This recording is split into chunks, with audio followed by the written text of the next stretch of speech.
Welcome, Scottsdale Stadium, as we wrap up day 3, the final game of pool play before the semifinals of the 2023 Pac-12 baseball tournament. The 6th seed Oregon Ducks and the Pac-12 champion Stanford Cardinal, a top seed in this event, each coming in 1-0 in this pool.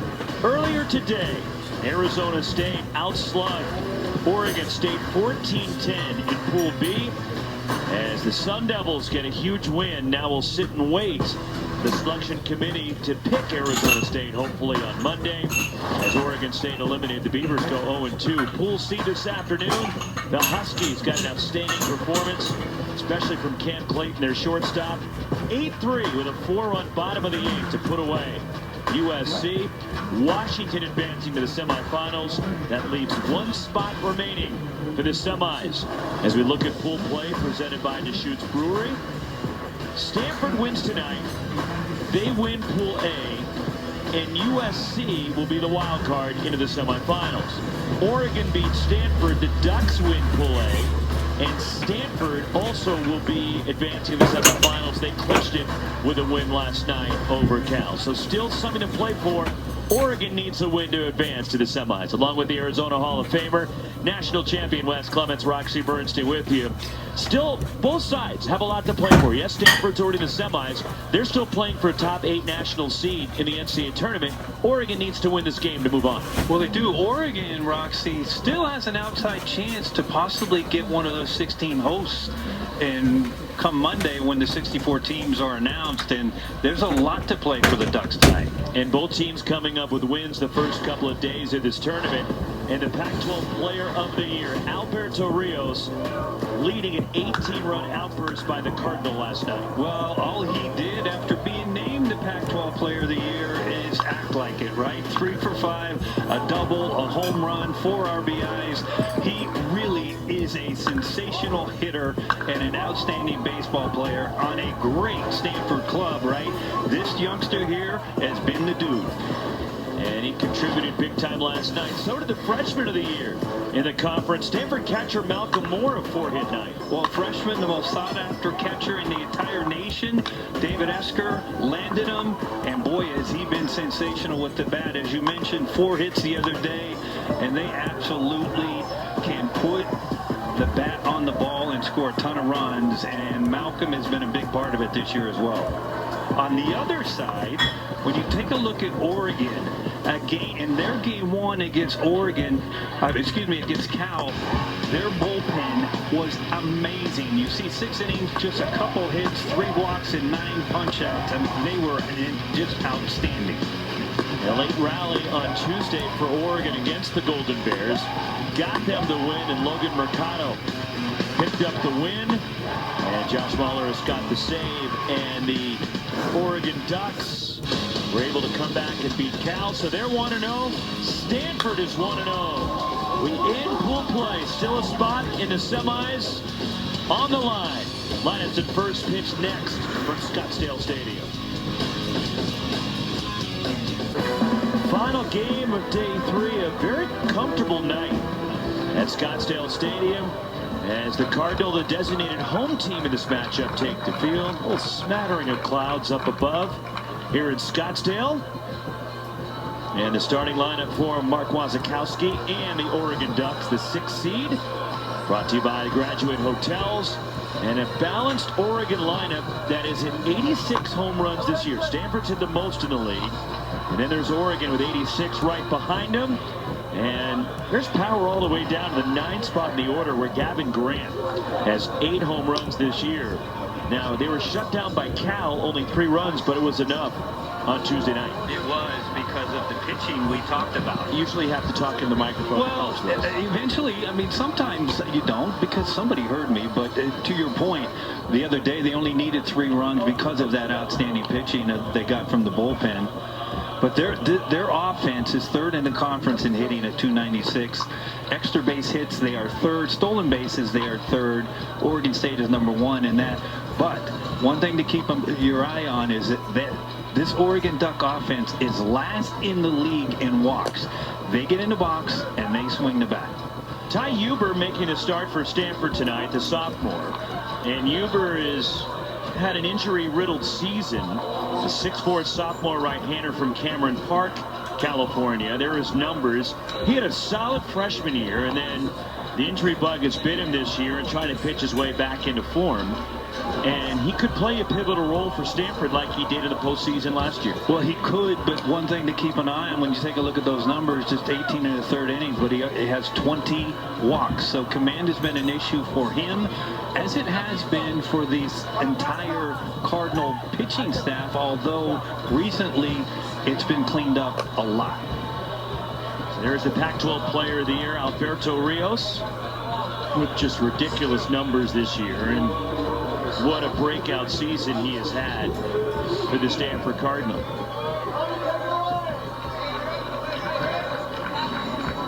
Riku Nishida will lead it off for the Ducks. 315, 5 home runs. As Nishida, the native of Osaka, Japan, junior. 5'6" Nishida. 1 for 4 against Cal Tuesday. Honorable mention all Pac-12 this year. So Nishida digs in. We're ready to get going. 6'4" right-hander. Ty Huber on the mound.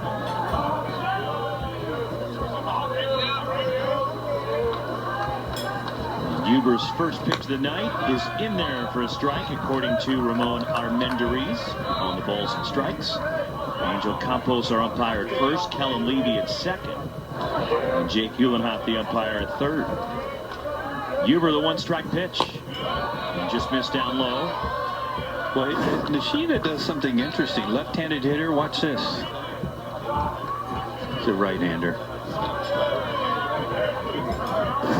He's an exciting player. I mean, it's hard to keep your eyes off him, right? When no matter if he's in that box, you just you want to watch him, whatever he's going to do, whether it be a bunt, hits the ball on the ground, you know he can fly. In the outfield, he can run down balls, but he is a catalyst. And look at this. How's that?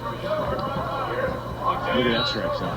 Good luck with that. You talk about the strike zone the size of a tin can. Bounces that one past third. Do it again, a ball and 2 strikes. Huber made 10 starts a year ago. And the Stanford pitcher went 4-1 with a 4.99 ERA.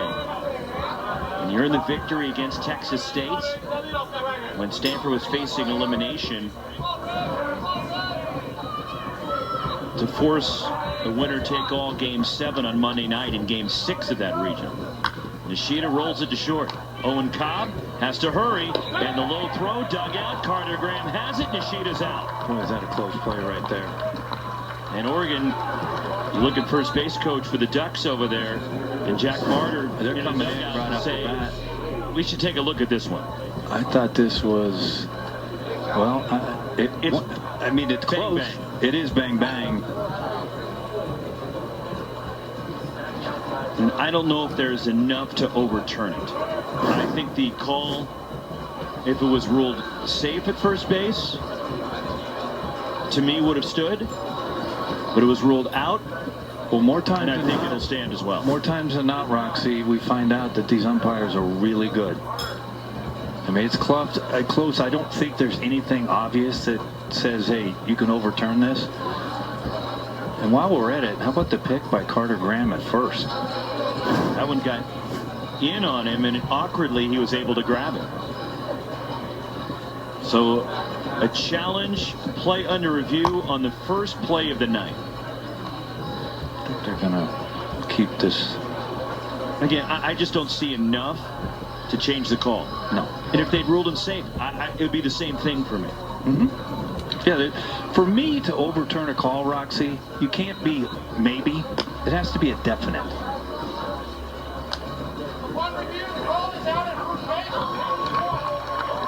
And they'll stick with the call. It stands. He is out. Oregon has lost a challenge on the first play of the night.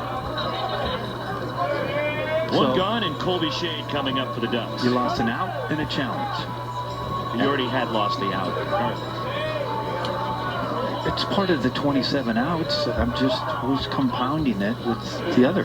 325, 6 homers for Shade. Pac-12 all-defense team this year. And he swings and misses for strike one. He's hitting 4 the last 5 games coming in tonight. Has a home run against Stanford this year when Oregon took a series from Stanford in Eugene. And an impressive showing by the Oregon pitching staff that weekend, to hold down this powerful Stanford offense. 0-2 the count on Shea. Ty Huber, and on 3 pitches gets the strikeout. There's 2 gone. And Oregon got a couple of complete games in that series. Logan Mercado, who looked good in relief, who's had a up and down year for Oregon. Jay Stoffel as well. 2 complete games against this lineup. Well, of course, Jace has been out for about 3 weeks now, although we talked to Mark Wasikowski the other day, and he said he's probably available. Ball 1 to Drew Cowley, the Duck shortstop. 340 with 15 home runs for Cowley. Transfer from Cal Poly Pomona. Not St. Louis Obispo, the Division I school. I actually know where Pomona is. He's gone up a level and thrived. On the ground is second. Drew Bowser slings it on to Carter Graham, and a quick 1-2-3 efficient first for Ty Huber. The Cardinal coming to bat. On the home half of the first inning, after the Ducks went 1-2-3 against Ty Huber in the top half. And this final game of pool play, Pool A. The #1 seed Cardinal and the starting lineup for the Pac-12 Coach of the Year, David Esker and the Cardinal, presented by Graduate Hotels. Stanford leading the conference 100 home runs this year. 6 different Cardinals registering double-digit home runs. You said 100, right? 100. 100. They are second in the Pac-12 in hitting, behind Arizona, hitting .307 coming into their initial game of the tournament. They are 10th in walks again. We talked about the Ducks not walking. This Cardinal offense, they hack as well, and boy do they hack. They can swing it up and down, top to bottom in this lineup. When your 9-hole hitter, Owen Cobb, is hitting what, 328 with 6 home runs. Pretty good, isn't it? Turner Spoljaric, the freshman's 5-0 with a 5.63 ERA. The Canadian product, who was the reigning Pac-12 pitcher of the week after 7 brilliant innings against Utah in Salt Lake City last weekend, makes just his 5th start of the year. Spoljaric, the son of a former big leaguer, Paul Spoljaric, a solid reliever with Blue Jays, Mariners, Phillies, Royals. 6 years in the bigs for Paul Spoljaric. And a called strike to Eddie Park, 323 with 5 homers for the Cardinal center fielder.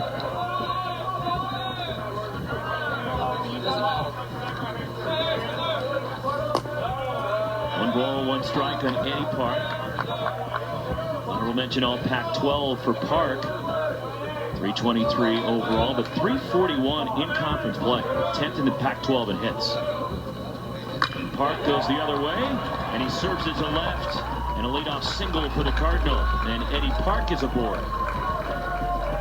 That's exactly what he does. He's a table setter for this offense. Watch where this pitch is. It's not that bad of a pitch. It's down and away, and he does what he does. Speaking of Eddie Park, he hits the ball everywhere in the yard, and just like that, the Cardinal run at first and no outs. Tommy Troy, 404 for the Stanford third baseman. 13 homers. 43 batted in. An OPS over 1,200. And he chases that one for strike 1. As Troy 2 hits last night. He's had multi-hits in each of the last 7 games. He has hit in 14 out of 15. Tommy Troy has scored a run in 13 consecutive games.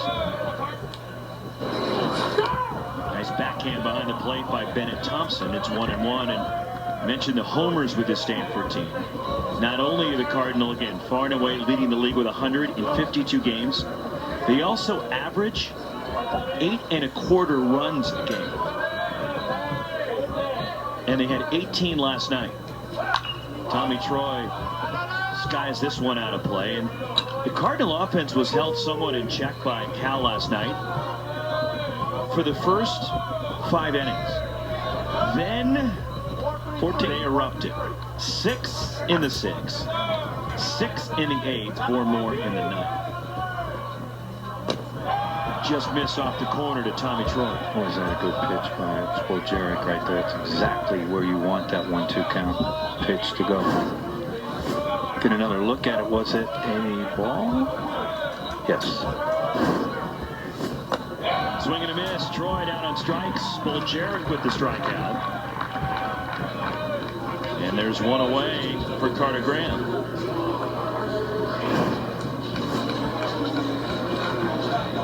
That right there is a changeup, and it's what's a good changeup? Fastball arm action, changeup speed, and that's exactly what you saw right there.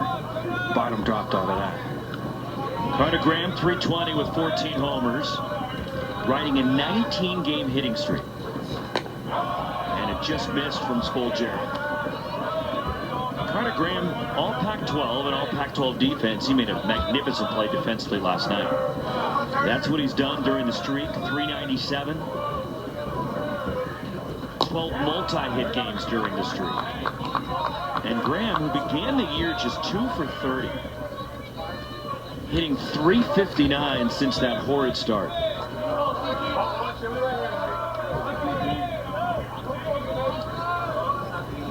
Swing and a high fly ball left field and deep. Going back. Tanner Smith looks up. Gone. Home run. Carter Graham. A soaring, majestic high fly ball into the Oregon bullpen. 15th for Graham and Stanford on the board.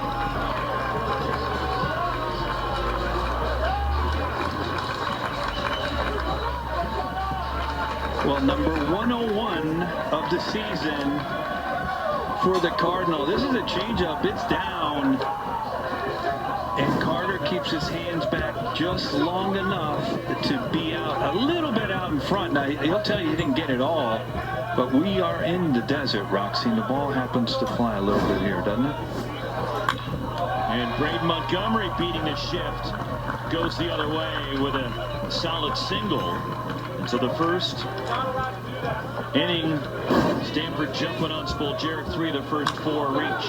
This is Carter Graham's home run again, and you see Tanner Smith hoping he has a play. Unfortunately for him, that ends up on the burn out there, but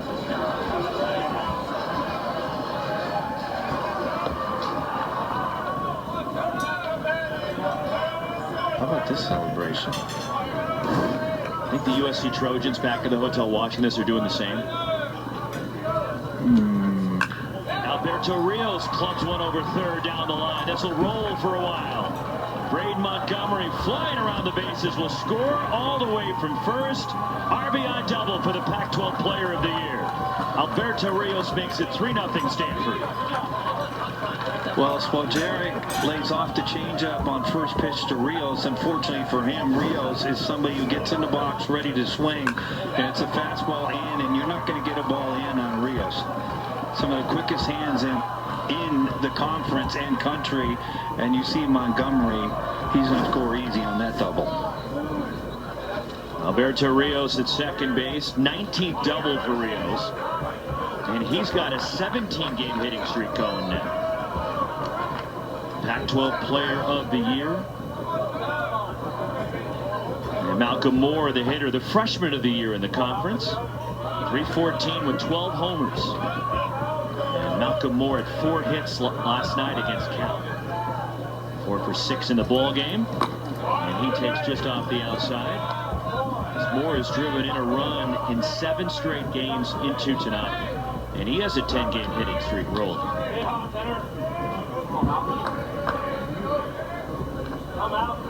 You're pitching to the Stanford team. Good luck. Well, there's a couple clubs in this tournament, right? Malcolm Moore to right center. And this one will bounce up against the wall. Having to hold, now Alberto Rios breaking late. And he turns on the Jets. He scores from second. RBI double for Malcolm Moore. 4-0 Stanford. Let's go, boy. It's just relentless up and down this lineup.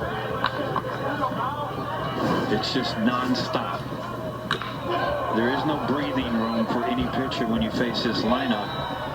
And Malcolm finds the gap right there, and before you can actually come back from the refreshment stands, it's 4-0. Jake Angier, the pitching coach for Oregon, coming out to the mound. And Malcolm Moore with the double, his 17th double. And Malcolm Moore has driven in a run in 8 consecutive games, now is an 11-game hitting streak. And it's just, when you see the numbers, it's ridiculous what these Stanford guys do.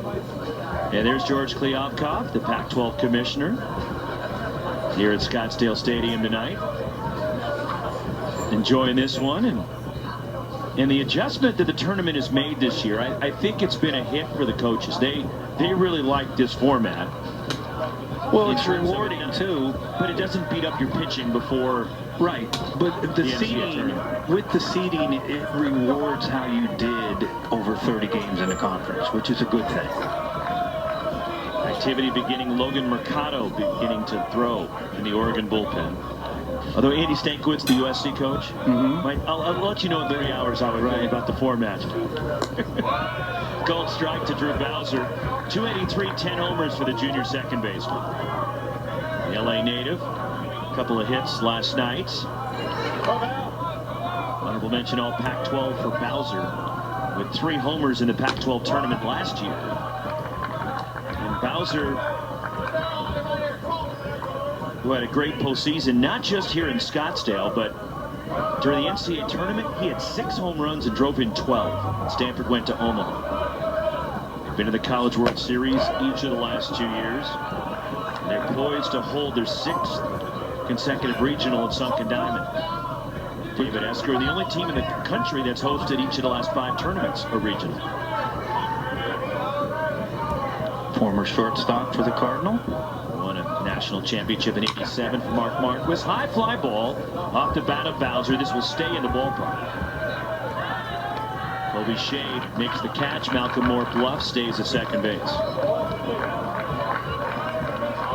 2 outs for Jake Sapien, the Stanford DH. Take a look at David Esker right there. 18 years at Cal as the head coach, with the National Coach of the Year in 2011, then succeeding his mentor, Mark Marquis. Pac-12 Coach of the Year again. 2 down for Jake Sapien. 2 for 4, drove in 2 last night. DH for the Cardinal, and he bounces one to short.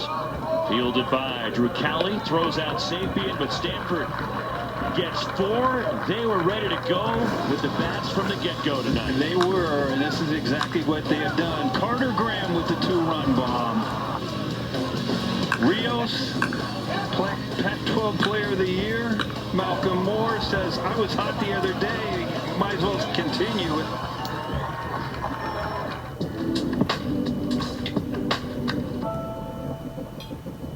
On Pac-12 Network. Our semifinal scenarios presented by Deschutes Brewery, and with the Washington win earlier today over USC, Arizona State was eliminated, so there's 2 teams that are still alive for that last spot in the semis.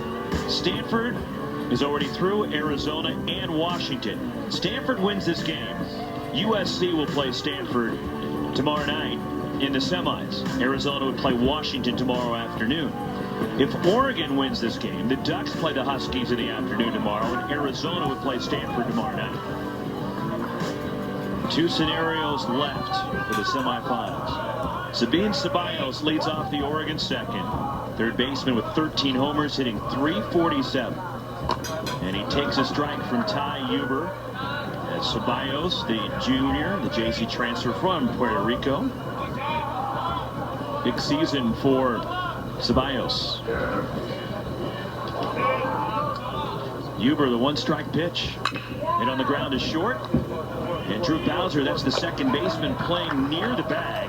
And he throws out Ceballos, and Huber has retired the first 4 Ducks tonight. Well, you take a look at Mark Wasikowski, and he has done a tremendous job since taking over the helm for the Ducks.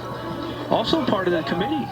When the committee picked 64 teams on Monday, Waz will was on the advisory for the West Coast.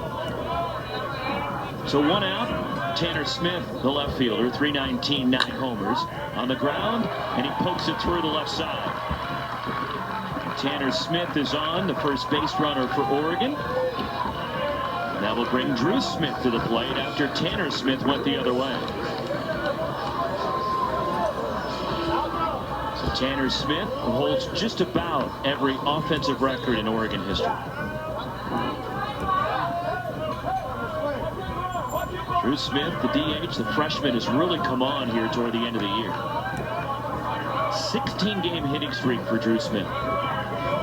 Took over as the DH in about mid-April, has not relinquished that role. He's hitting .390. A couple of homers for Drew Smith. The freshman from Clovis takes ball 1.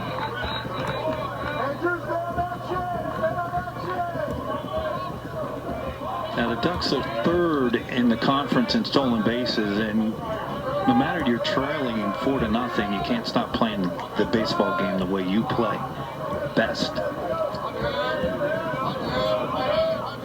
1-0 on Drew Smith. Huber misses high. It's Ty Huber going from the stretch for the first time.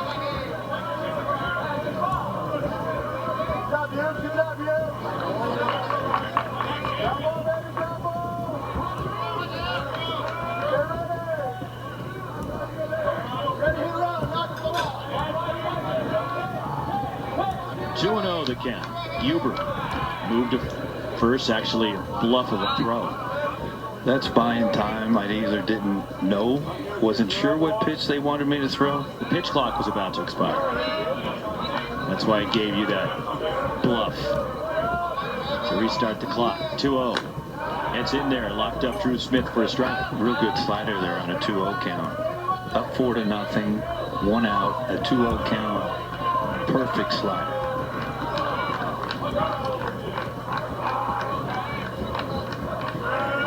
2-1. Tanner Smith at first. Huber bounces that one. It's 3-1.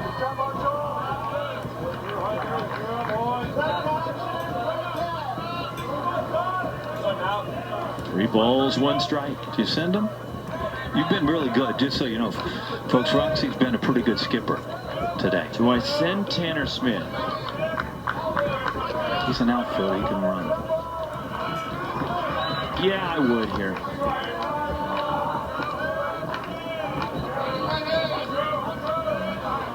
There he goes. It's a strike. Malcolm Moore thrown down to second, and he gets away from Owen Cobb.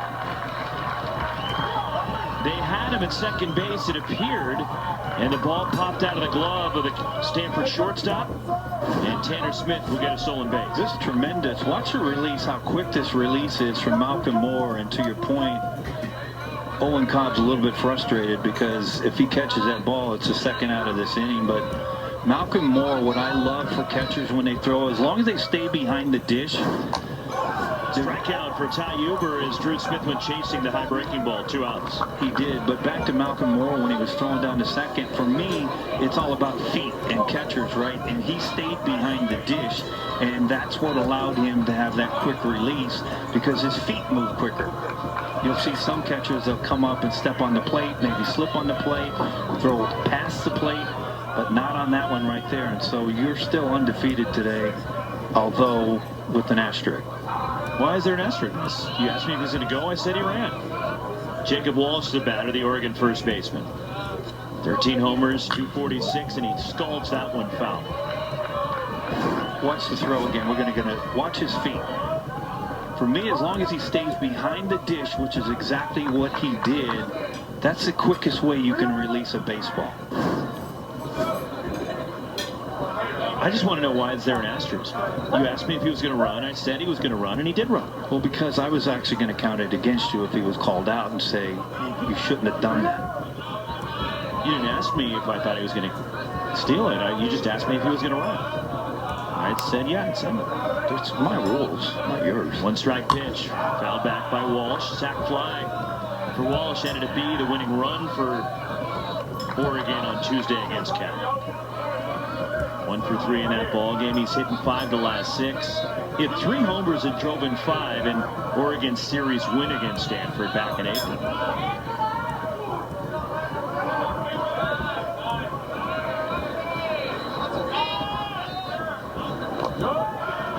And Malcolm Moore to block it, keeping Tanner Smith at second base. It's a big runner out of second base. If the Ducks can just get him across, just get a point on the board right here after the Cardinal put 4 on the board in their first. Means a lot. 1-2 on Jacob Walsh.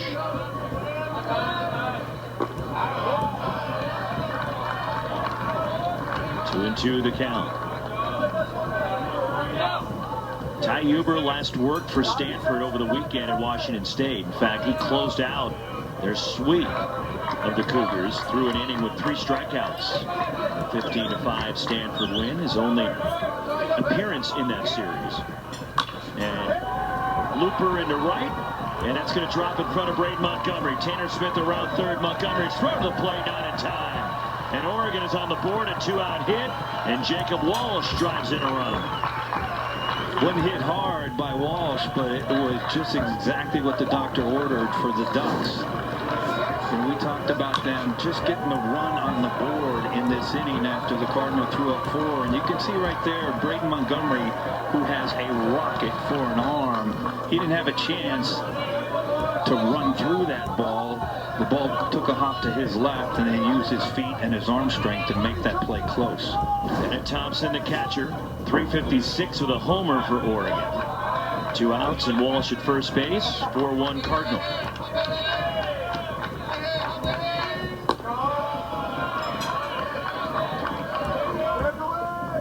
Huber has struck out 2, and Thompson is sac fly. And Oregon did the little things on Tuesday night to allow them to come away with a win. 2-0 the count. Well, the 8th inning was a big inning for Oregon, right? Where they got a couple extra outs and they took advantage of it. Oregon had lost 5 in a row until they won the last 2 against Utah and Salt Lake City in the regular season. Now 3 straight wins for the Ducks coming in here. That's lined sharply by Thompson. This will skip for a while. All the way to the wall. Jacob Walsh hustling around third. And they will send him. He will score standing up. RBI double for Bennett Thompson, and the Ducks have cut the Stanford lead in half.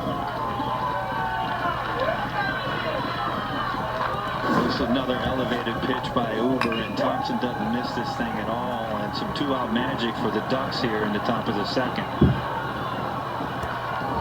Walsh all the way around from first. Cut the lead in half. Watch the dugout. Everybody's at third base. Let's go. Let's go. Gavin Grant, the hitter now. And Stanford getting some activity in the bullpen. A couple of 2-out hits, driving in runs for Oregon as Huber gets a strike. 269, 8 homers for Grant. Senior from Puyallup, Washington.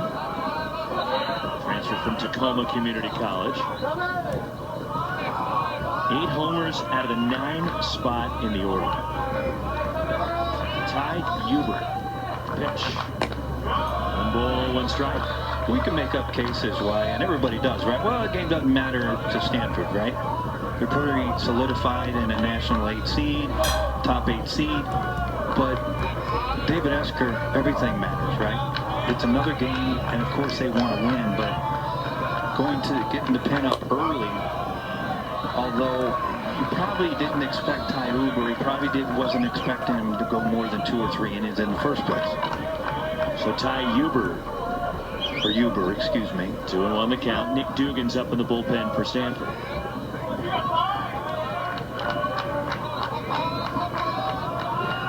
Bennett Thompson at second.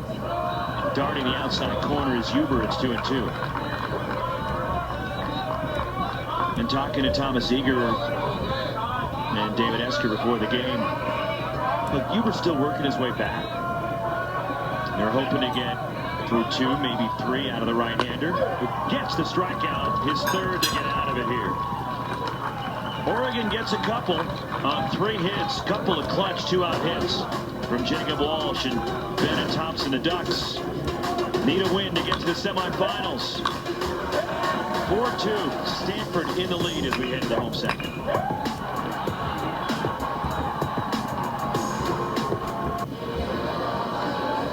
You want one of those hats, Wes? I'd actually kind of like my dome the way it is. I mean, why would I cover my head? I'm just trying to help you out. But why would I cover it? You could go with that. That's a nice lid right there. I mean, it's a golf lid. All right. You saying that you can't play golf in the other one? Well, you could. I mean, you would bring a lot of attention to yourself.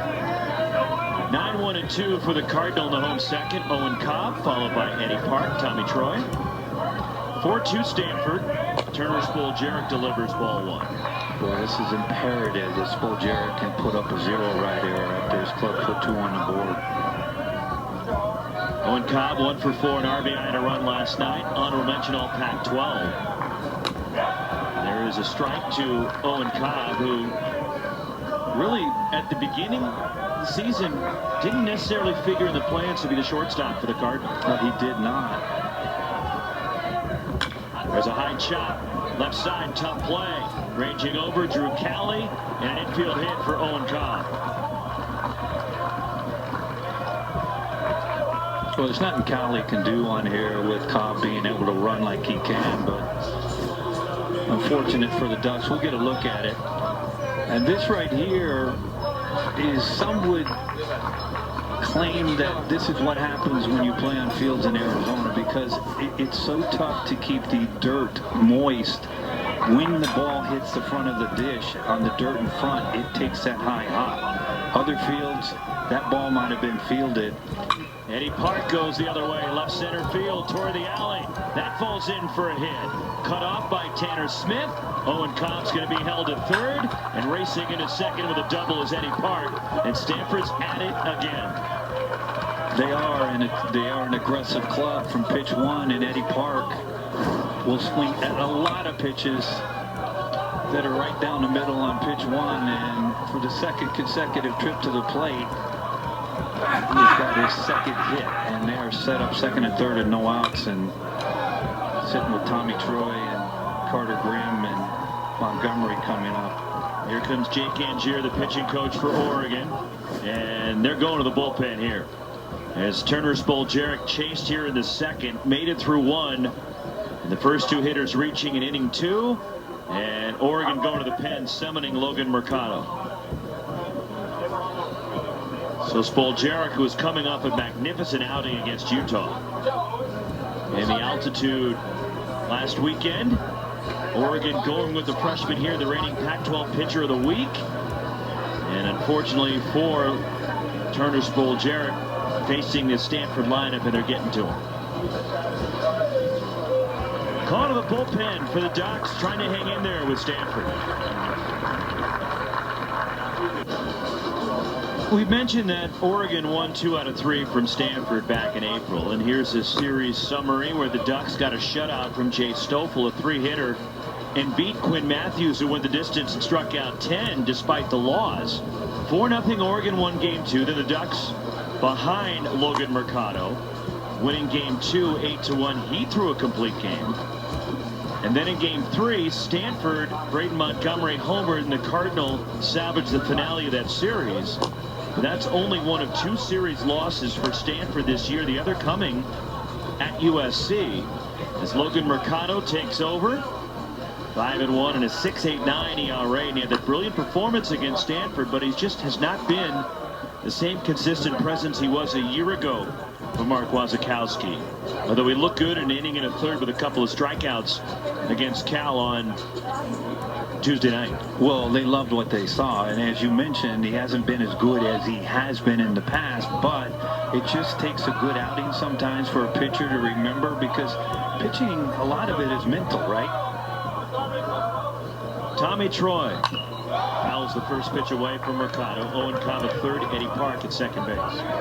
You see the arm strength right off the bat from Mercado. He's got some giddy up on that fastball.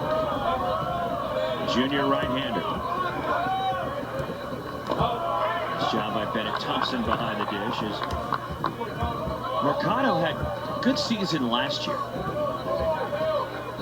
and just hasn't found the consistency this year, though. As a year ago, Mercado went 6-2 with a 2.61 ERA. On the ground is short. Oregon will give it the run for the out. They have Eddie Park hung up. Chasing him to third, Sabine Ceballos puts the glove on him. No signal and safe, they're saying. Sabine Ceballos says, I got him. We got to challenge this one. Eddie Park somehow escapes to third base. And the safe sign from Jake Uhlenhoff, the umpire. And now here comes Mark Wasikowski. Well, the rule here is once Drew Cowley starts to move for Eddie Park, he's got a 3-foot radius that he can go out of. Once you establish your base running line, which doesn't start until Cowley comes to him with the glove, that's what you get. The umpires are getting together here, and it's a good decision by Drew. That base running by Eddie Park, but he got away with it. Now let's see this 3-foot radius. He's still on the grass. He's on the grass, and he's still right there. And I got to tell you, I don't see evidence he tagged him. Well, did he get him there, or when he outstretched the tip of the glove? Yeah, I'm more so looking at the 3-foot. But does he get him on the backside here? That's a string. Well, that right there looks like he's got him right there. Looks like. And again, it's if it's you have to confirm the glove, he's out. I mean, literally. Boy, this is tough. And a huge play, obviously, for Oregon in this game. And now the umpires, that's our plate umpire, Ramon Armendariz, summoning Mark Wasikowski back, and David Esker looking on intently. His critical decision early in this game. No matter what happens, the run scores. Cobb is in, an RBI for Troy, who's at first. The question is, will Eddie Park stay at third? And again, there's two things going on here for me, Rob. See, the 3-foot thing, right? The 3-foot radius where Eddie Park needs to stay, and I think that's more what Waz is talking about right here. Let's watch right now. This is Eddie Park's. He's established his baseline right there. So now you got 3 feet on either side here. Does he stay within that 3 feet? Forget the tag. Just does he stay within the 3 feet? And right there, he's out. But that's not reviewable. The 3-foot lane is not reviewable. What's reviewable is, did they tag him or not? Correct. And what I'm saying, based on that, the initial thing that I thought about was that Eddie Park went out of that 3-foot radius. And you can kind of see on that review right there, that last one, that there's no question that he was. So this clearly is not going Mark Wasikowski's way. No, he's not going to win this either way here, and he's not happy about it either.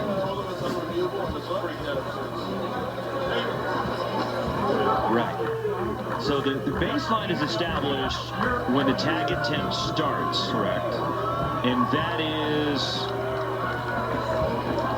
he's on the grass, and there's Sabine Ceballos coming back toward him.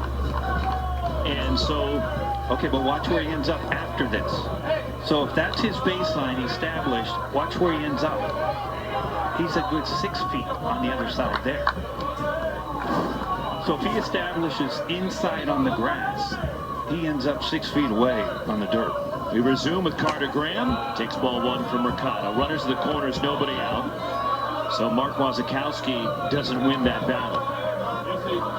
It's a big one, too. And there was no challenge as far as the tag. Correct. So Oregon still has a challenge after losing one on the first play of the night. Carter Graham blisters one to center, right toward Tanner Shade. Makes the catch, tag, and here comes Eddie Park. Carter Graham, a sac fly. He's driven in 3, and it's 6-2 Cardinal. Well, Carter does his job with the sac fly, but remember this run. You get down late in the game, and this game was within 1 run or 2 runs. Just remember that play right there. 68 driven in now for Carter Graham on the year. 1 out. Troy stayed at first. Here's Braden Montgomery, who singled in the first inning. And Montgomery extended his hitting streak to 11 games. All Pac-12 performer. Hit a long home run here last night. Just another complete hitter. He can leave the yard any place from left field to right field.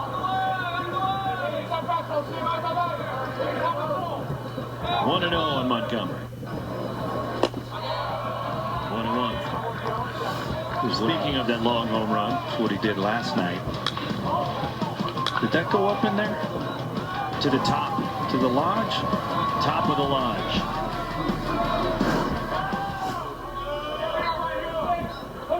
1-1. Called strike at the knees to Braden Montgomery. Braden didn't like it, but that is right on the outside part. He's also probably saying to Ramon Armendariz, all right, if I take them out, I want that pitch. He does. He's a two-way player. He can pitch. He could throw 95 off the head. And he inside out fists that one in front of the plate. Thrown down to second, Bennett Thompson, and it gets away from Drew Cowley. And Tommy Troy is safe at second base. Well, Drew Cowley does everything he can to keep his right leg on his base to get the force out. And you can see it stretched him to the limit right here. And Alberto Rios coming up with 2 on and 1 out. So fielder's choice allows Montgomery to reach. Bennett Thompson comes right out here and elects to go to second. And the problem is Cowley reached down because the throw took him in to Tommy Troy. Had the throw been there, there was a force, so he could have just stayed in the bag, but the throw took him into the runner, and he lost the baseball when he made contact with Tommy Troy. No error given, it's just a fielder's choice, and there's 2 on. Rios, big hack, it's 1-1. Good changeup right there from Mercado. And let me ask you about Rios. Yes. See, he's got the batting gloves, but they're unattached. Why do guys do that? Because that's the way he likes to roll. I mean, that's just the way I can tell you. Is it a fashion thing? No, it's just the way he likes to roll. I mean, in tight to Rios. Hitters are weird. I mean, well, no, I shouldn't have said that. Why are you looking at me that way? It could be anything. There could be another hitter that tightens one up and leaves the other one loose. Runners go in a double steal, and it works for Stanford. No swing on appeal, and the double steal, Tommy Troy with his 17th gets third, and Braden Montgomery motors into second with his 9th. We'll take a look at it. Tommy Troy is the catalyst of the base runners for the Cardinal, and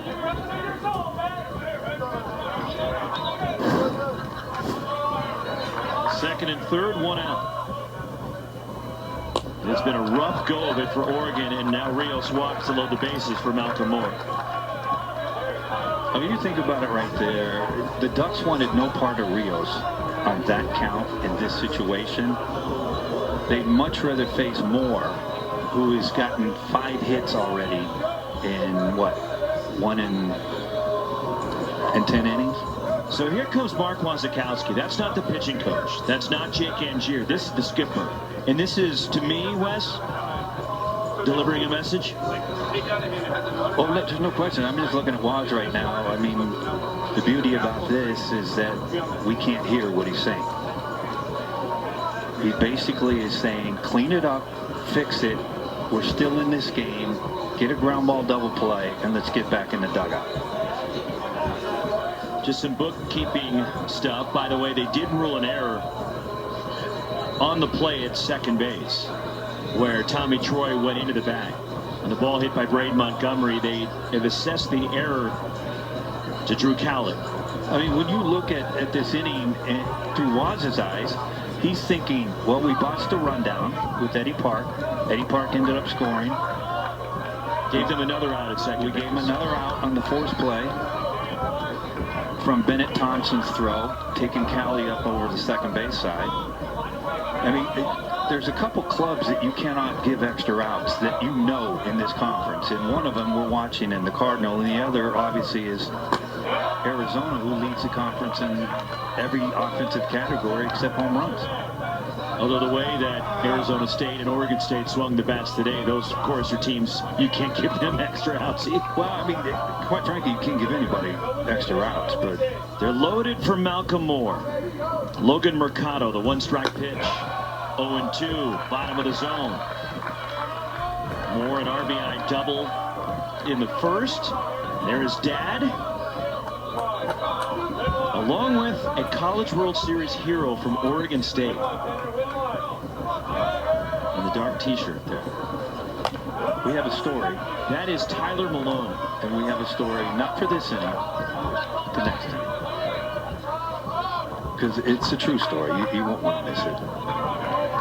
Tyler had a great run in Omaha when the Beavs won their last College World Series. Big part of their offense. Hit homers as Malcolm Moore in the ground to second. Could be two. Drew Cowley the turn. Double play. Gets Mercado out of it. Stanford scores two. It could have been a lot worse considering the blunders defensively Oregon made. Through two. 6-2 Cardinal.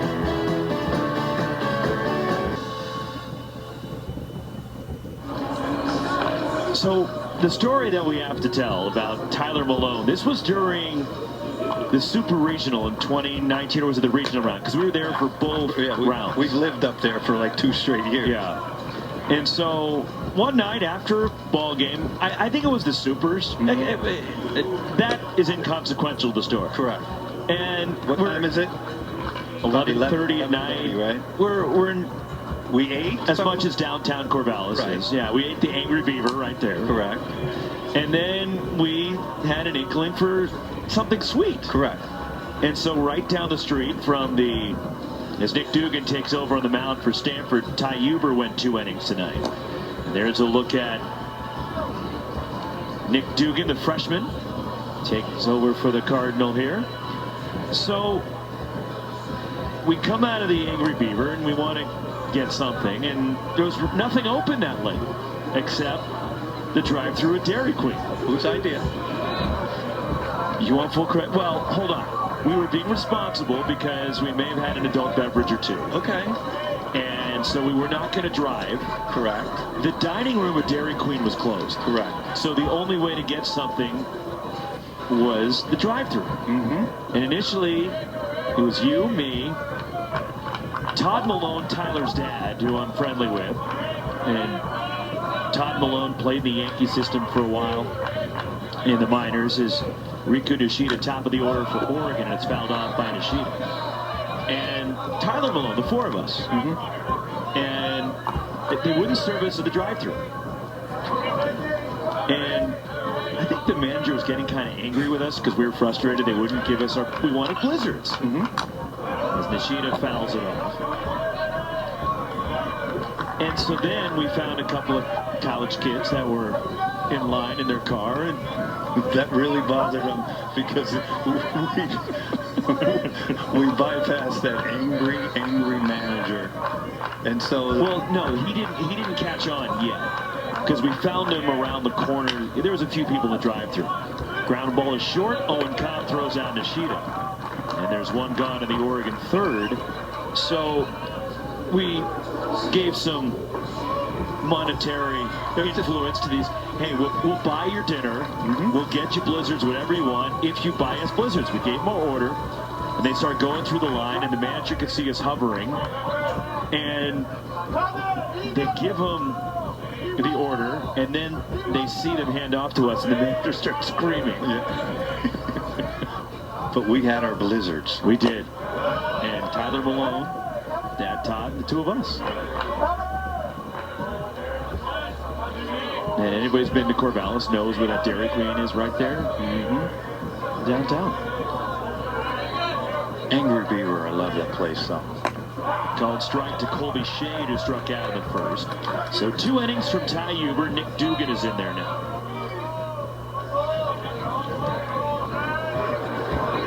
Although nothing like Chef Larry's. Chef Chews. Near Stanford? No, Chef Larry at the... Oh, Chef Larry. He's not there anymore. Right, I know that. 1 and 2 on Colby Shea. It was for us. So we had to pay some college kids to go through the drive-thru for us because they wouldn't serve us walking through the drive-thru. Fouled back. Which I still don't understand why you wouldn't. It's the same thing. It's right. I'm guessing it's a liability issue. That's what it is. And then he took a look at you and realized I've got real issues if I serve this guy. What? Why did you have to do that? Well, you opened the door. No, I didn't. Yes, you did. Fouled back by Shea. The story ended with 4 people happy with blizzards. And you? I did have my chocolate chip cookie dough blizzard. I was very happy. There you go.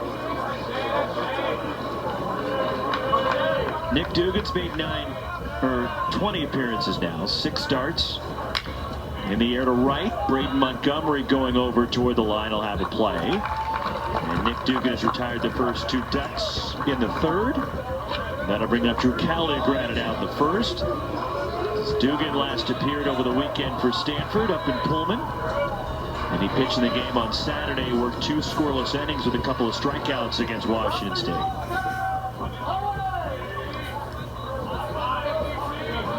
Two outs, nobody on. Drew Cowley. And there's a fastball for a strike. And just to give you further information on that play that Eddie Park was hung up in between 2nd and 3rd. Yes. The tag is not reviewable at that spot on the field. 0-2 on Cowley. So nothing is reviewed. Nothing was reviewable there. You can't review if he's out of that 3-foot lane. And also, the only way that tag play is reviewable if he's going into the base. He was not going into the base at that time. That's why it's not reviewable. And quick work of the Ducks by Nick Dugan in the 3rd. 1-2-3 goes Oregon. Bottom of the order for the Cardinal coming up. 6-2. Stanford with the lead. Time for our Zayo connection as we go to the bottom of the 3rd. And joined by the head coach of the Oregon Ducks, Mark Wasikowski. And I know it's been a frustrating start to the night for you. There's still a lot of baseball to be played, Mark, but as a coach, what can you try to do to get your guys back and engaged and locked in again? Well, I mean, they just need to play. I mean, you know, if anybody's been watching this tournament, I mean, a few runs here and there, it's really not a big deal. You've got to be able to kind of maintain your cool and then get after it. You know, I don't know if any lead's really safe in this ballpark, and runs are going to be scored. So you just got to kind of let them know, hey, it happened, it's done with, it's over, and let's get back on it. Well, Waz, you went out the last inning prior to that double play and basically had a coach conversation with your dudes, and I mean, I don't want you to tell us what you said, but is that just basically a wake-up call? Let's get it done. There's a lot of baseball left. Well, I don't know about a wake-up call. I think they're awake. I mean, these guys are trying like crazy. You know what I mean? If anything, they're probably trying a little bit too hard. And so I was just trying to encourage them to get back on the front of the ball in terms of the thinking, the thought process, you know, making sure that we understood. And we talked about it with Maury. That guy's either going to hit it on top of the Charo Lounge. He's probably going to flare one in the left or hit a 4-6-3 double play ball. And we got the one we wanted right there. So that worked out well. Logan Mercado had a lot of success against this team earlier this year, and it seems like that outing, and also coupled with the outing the other night against Cowboys, that seems like the confidence is back. What are you seeing from Mercado tonight? Well, I mean, he attacks. You know, I mean, he attacks with his fastball. He's not scared. You know, the kid's just getting after it. And so, I don't know. That's what he did the last time that he pitched against Stanford. We were trying to buy a little bit out of Turner before we went to Logan. We went to Logan. You know, I think he only threw a few pitches the other night. But still, yeah, we were trying to buy a little bit out of Turner to be able to give the ball to Logan and go from there. You know, and now it's Logan's turn. So we'll just have to chip away offensively to get back in the thing. I think we'll be able to do that. Well, Waz, there's a few prototypical leadoff hitters, Austin Overin, Eddie Park, but you have one in Nishida. How important has he been to your offense? Well, when he gets going, he's electric, you know, and I mean, he's not really what you see every single day, you know. He's a little guy. He's got a very good strike zone awareness and a discipline to him. He's a kid that has some power in his bat too. He uses a wood bat, you know, and I mean, sometimes he'll pick an aluminum up. He'll go up there with aluminum. Other times it's with a wood. He's a great kid, you know. A quick one on him. He lost his mother over Christmas, and I mean, it was really a tough deal with him being in Japan. We had to get him back to Japan, and then back from Japan after he went through all that. And we were just thrilled that he came back, and he's been a big part of this thing, and got a chance to meet his father at the beginning of the year, and really neat man. And we love Riku. I mean, he's just a special human being. He's got a beat on this one, makes the catch, going back into the corner. Coach Waz, thanks for the time. Thanks a bunch. Mark Wasikowski, the head coach of the Oregon Ducks. Logan Mercado works a 3-up, 3-down, bottom of the 3rd.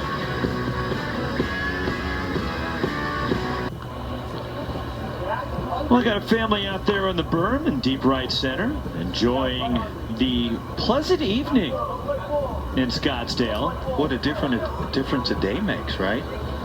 Also the advantage of being at night where you're out of the sun. And well, the child on the far right was in that contest. Oh, the musical chair. The musical chairs, and he was he wasn't in his own age group, and he was doomed to lose, and he lost, and he was unhappy. And then later we saw him with some ice cream, happy, and tonight he's very happy. Temperatures in the upper 80s right now. Here's it's approaching just after 8 o'clock in Scottsdale. Middle third of the order for the Ducks. Sabine Ceballos, Ice cream. Tanner Smith, Drew Smith. Go for a blizzard right now.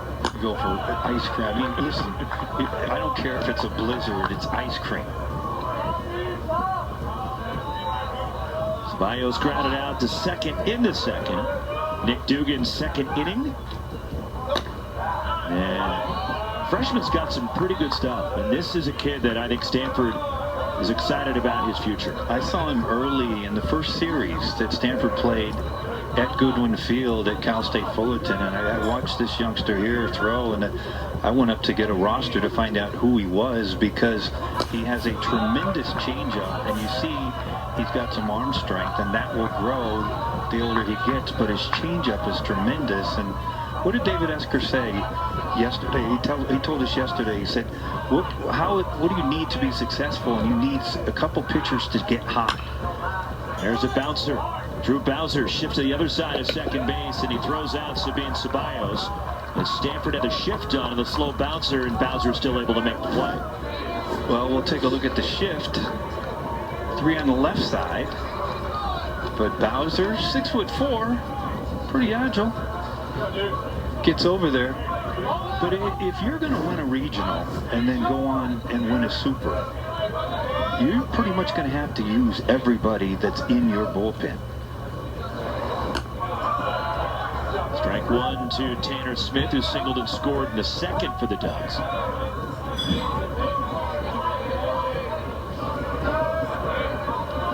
Nick Dugan, after 2 innings from Ty Huber.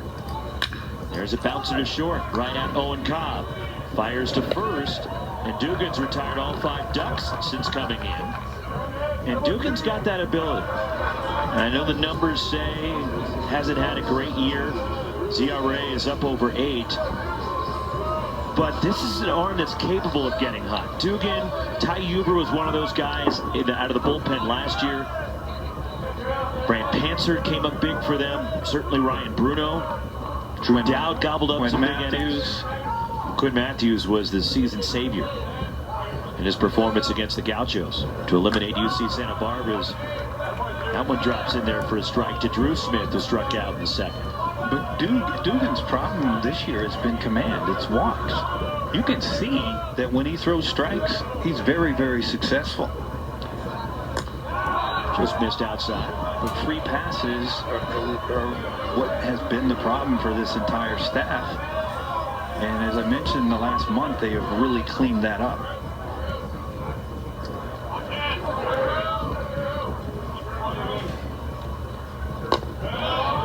There's a changeup right there. Good pitch recognition from Drew Smith right there to lay off. I thought you were going to say from me. No, I'm giving the hitter credit. He didn't swing. Took a ball. Ground ball over the mound. And it squeezes through the infield, and a 2-out hit. Drew Smith is on. Hit number 4 for Oregon, and Drew Smith now a 17-game hitting streak. Once it hits that dirt in front of the plate, it just takes off like a rocket right up the middle. Extends this inning, and the Ducks did some 2-out damage in the second inning, Roxy, and Mr. Walsh coming up right now is a part of it. RBI single. Bennett Thompson behind him, an RBI double. 2 outs, Smith at first base. Stays high for Nick Dugan. Jacob Walsh has had a solid tournament so far for Oregon. Driven in 2 runs here. He's now hit 6 in the last 7 games. was Pac-12 Player of the Year, Pac-12 Player of the Week back in early April, and a throw down to first by Malcolm Moore. Last year as a freshman, Walsh tied the single-season Oregon freshman home run record.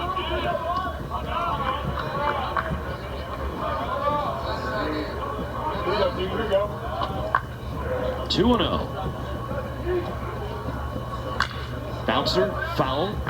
2-1 on Jacob Walsh, Las Vegas native. Excuse me, Ron, but this is an interesting alignment by the defense of the Cardinal. You see, Drew Bowser is playing in the 3-4 hole on the grass. And ordinarily, when you see somebody playing somebody there, you would think that Owen Cobb would be on the right side of second base, but he's not. 2-2 on Walsh. There's that changeup right there. And this falls under what, Rox? What's that word starts with A? Analytics? You're a big fan. Say anything. I just wondered what that word was. 2-2. Drew Smith at first. Nick Dugan trying to beat the pitch clock, and he just does. And a fastball is hit in the air to left over toward the line. A play for Alberto Rios. And his side is retired. Oregon strands a runner. Stanford on the top of the order coming up, and we'll talk to the Pac-12 Pitcher of the Year next. Quinn Matthews joins us.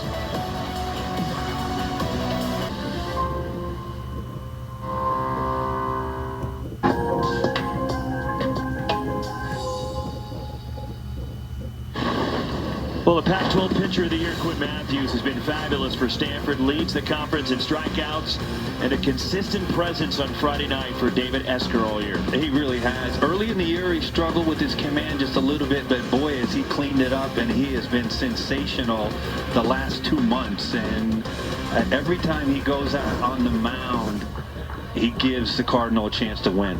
And our Zayo connection is the Pac-12 Pitcher of the Year, Quinn Matthews, joining us. Quinn, thanks for the time. You're going to make the start tomorrow night in the semifinals, but for you, when you got that honor, what did it mean to you to be the Pac-12 Pitcher of the Year?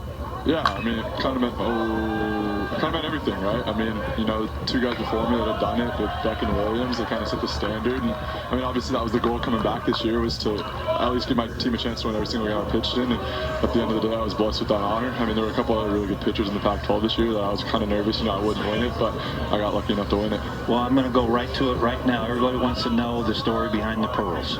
Yeah, the pearls. So actually, when I was out in the Cape my sophomore summer, I didn't wear really much jewelry, and my host family's daughter made me a couple necklaces that were like, you know, kind of the color of my blood. Actually, they're like pink, purple, orange, yellow, all over the place. And I loved them, wore them all summer. And then I was like, hey, we got to kind of refine it a little bit. So I decided to wear some pearls.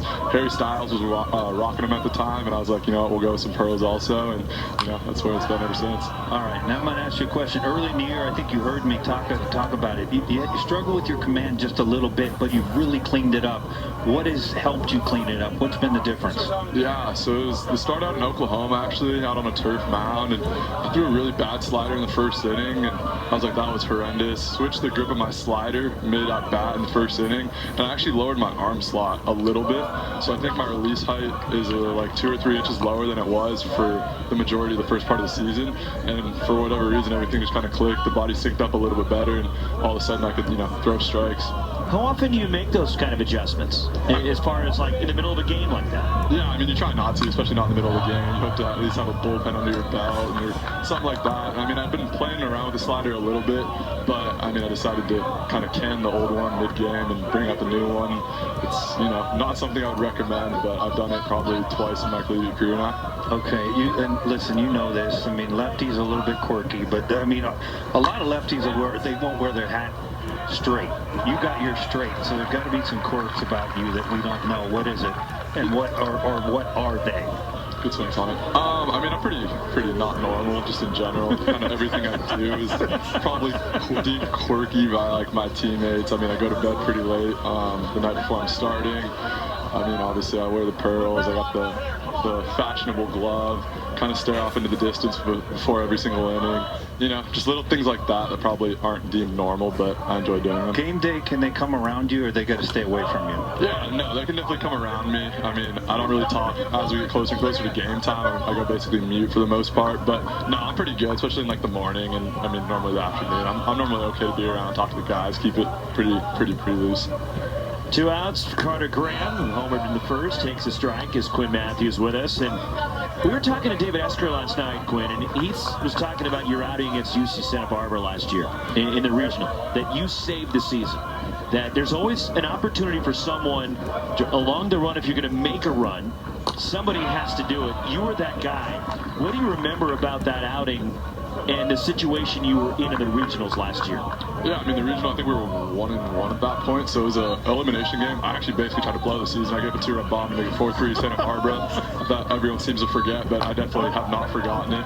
Left-handed batter hit a slider off the light tower and right. So, I mean, I made it a 4-3 game, made it interesting, but ultimately the offense came to pick it up in that game. You don't like coming off that rubber, do you? I saw you in Washington State last weekend, and you didn't want to come out of the game, did you? No, I'm kind of old school. I can throw a lot of pitches, as you guys probably know at this point. I mean, pitch count to me is not as important as it is to most people in the country, which, you know, kind of raises some eyeballs, but it's all right. Cardinal go 1-2-3 as to beat Ceballos to the play of third. Quinn, appreciate the time. Can't wait to watch you tomorrow night. Yeah, thanks, guys. Thanks for having me.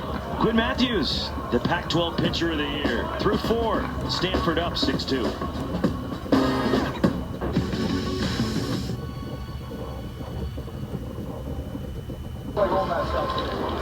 Everybody's got ice cream but Wes and me. And you. And don't tell me you don't want any.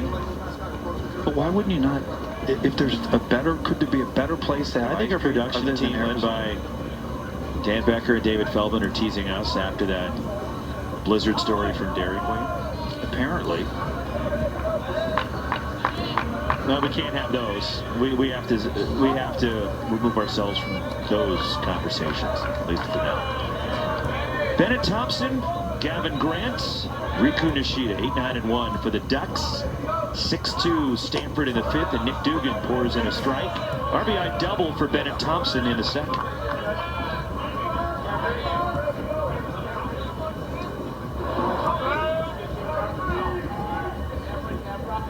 One strike pitch. That's low and away. All right, here's a question. Is 6 runs going to win this game?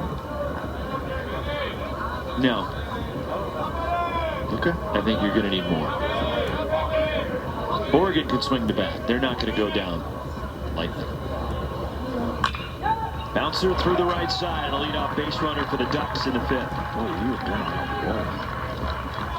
roll. Look at that smile. You guys can't see his smile, but he has that little smile like, I am on tonight. Gavin Grant struck out looking in the 2nd, so 2nd hit surrendered by Nick Dugan.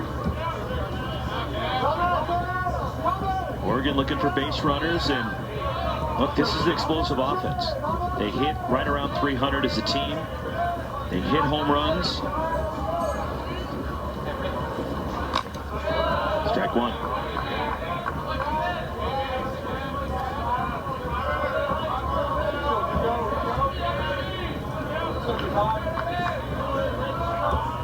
Gavin Grant, the batter. 9-hitter, then the top of the order to follow. So Oregon comes in 34-20. The Ducks went 16-14 in league play this year. Stanford 38-14, 23-7 in conference play. The most conference wins for a Stanford team since 1990. High chop, Tommy Troy. Moving in, throws on the move, gets Gavin Grant as Bennett Thompson moves up the 2nd. The 1990 Stanford team went 24-6 for the old 6-pack, which was the Pac-12 Southern Division made up of the 2 Bay Area schools, the 2 LA schools, and the 2 Arizona clubs. Which some will say they believe that's the best conference ever in college baseball. And you say? Yeah, it was. That Stanford team went 24-6 through that conference. It was tough. Riku Nishida. All right, so Mark Wazakowski filled us in. Like sometimes he uses the metal, sometimes he's got a wood bat.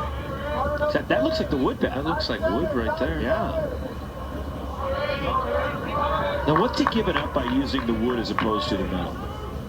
Just comfortability, and again, he's got his own. Every hitter's got the quirks we talked about, right? Rios doesn't fasten his batting gloves, and Nishida says, "Hey, I didn't get a hit my first couple times. Let's pull the wood out." 2-0 on Nishida. Fouled off.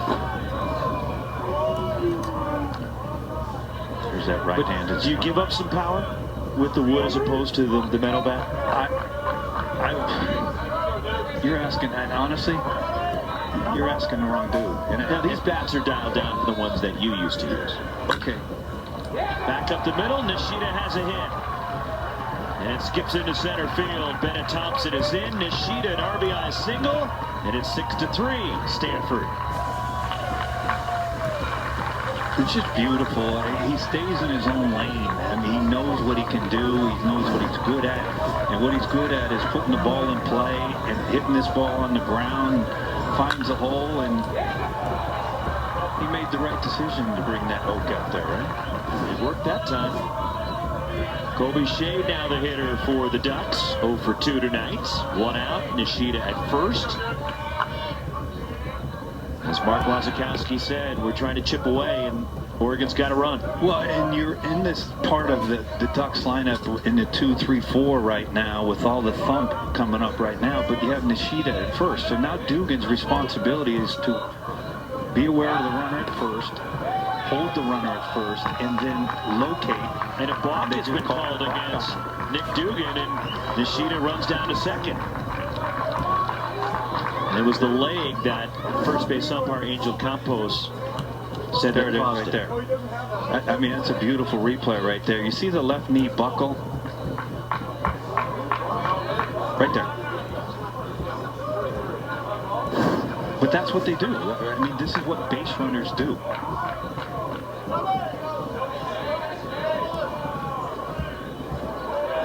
Runner at second. I should say base stealers. Nishida dancing off second base. And Dugan misses. 1-0 the count. Stanford wins. Oregon is eliminated. Oregon wins. USC is eliminated. And the semifinals tomorrow night and tomorrow afternoon, 2:30 and 7 here at Scottsdale Stadium tomorrow. Stanford, Arizona, and Washington will make up 3 of the 4 teams in the semis. The other will be Oregon or USC. Oregon wins, it's them. Stanford wins, the Trojans are in. 1-1 on Shade. And it's set up well for David Esker. When you're the #1 seed, all you had to do was win 1 and you're automatically through. He didn't have to worry about juggling his pitching. In the air to right, going back is Montgomery. He'll have a play. Makes the catch. Nishida tags, breaks for third. He's going to take a turn. He thought about, well, it's a great play. Put the pressure on Stanford and maybe score. Excuse me, Rogers, but it's a heady play. And for you youngsters out there, think about this right now. You see Montgomery going back. So Nishida right now, his computer is saying, I might be able to score if this relay throw is off. And that's what he does. He rounds as though he's going to score. And all it takes is that ball from Braden Montgomery to bounce to Bowser. And then I guarantee you Nishida's being sent home. 2 outs for Drew Cowley, who's 0 for 2. Dugan the pitch. That's in there for a strike. So David Esker didn't have to tinker with his pitching. That he had a plan coming into Scottsdale, and that Quinn Matthews was not going to pitch until Friday. They were going to keep the Pac-12 pitcher of the year on turn. His #1 guy was going to go in the semis, and should Stanford reach the final on Saturday night, he's got Joey Dixon ready to go as #2 pitcher. Yeah, I mean, again, they sit down, speaking of Thomas Eager and David Esker, they sit down and they map it out. This is what we're going to do in the tourney if X happens. This is what we're going to do if Y happens. And then, of course, they already know that's strike 3 right there to end this inning. Nick Dugan with the punch out. Oregon gets one. 6-3.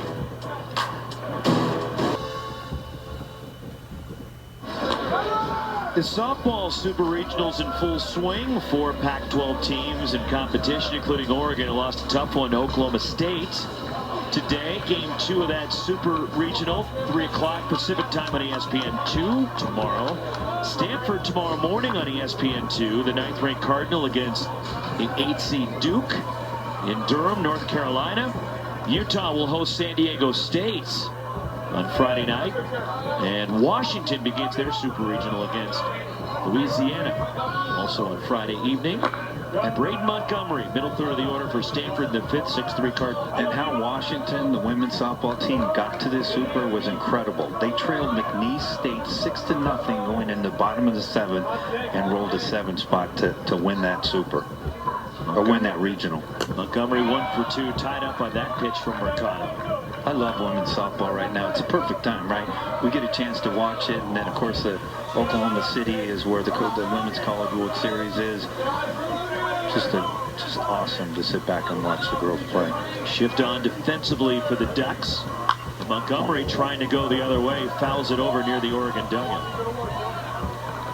1-2. He went the other way and pushed one into left for a hit in the first.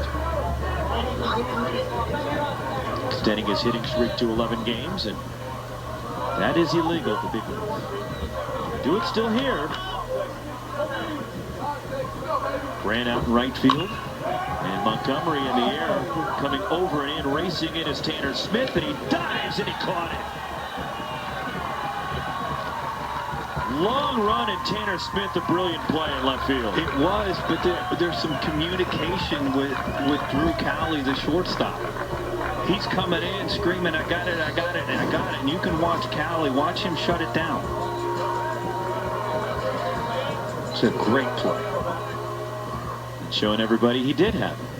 And he snow-coned it a little bit. It almost popped out. He held on to it, one away for Alberto Rios. RBI doubled a run in the first. The Conference Player of the Year walked in the second, and he takes ball 1. Mercado entered in the second. Logan Mercado is retired now, 8 in a row. Just missed to Rios. Well, how good was, we talked about how good the bullpen was in game 1 for the Ducks. And Logan Mercado's attacking the strike zone. Oh, he's just pumping it up there. He's feeling it right now. You can just see his body language. It's a 2-0 breaking pitch, but he wants to get back on that rubber and throw another pitch. Ready, your geography question again? Go ahead. See if you remember. I'm done. Mercado the junior. And that ball's ripped over third, and Rios. This one will skip all the way into the corner. Rios on his way to second, and he'll shut it down there. His second double tonight. More loud contact from Alberto Rios. He's just been tremendous and a joy to watch. And he's a textbook hitter. His hands are so good. It's a breaking pitch.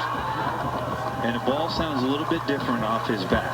And I truly mean that. His hands are so quick. And he trusts them so much. And what I mean by that, he allows the ball to get a little bit deeper than most hitters.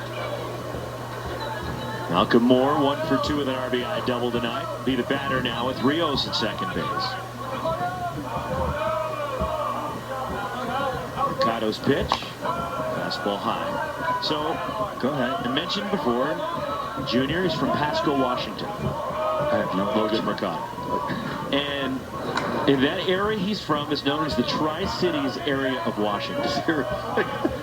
What are the other 2 Tri-Cities, Wes? Pasco is one of them. So I've given you 1. Now there's 2 more you have to get. Let me say, how's this? I quit. There's no chance. I have 0 chance in the world. None.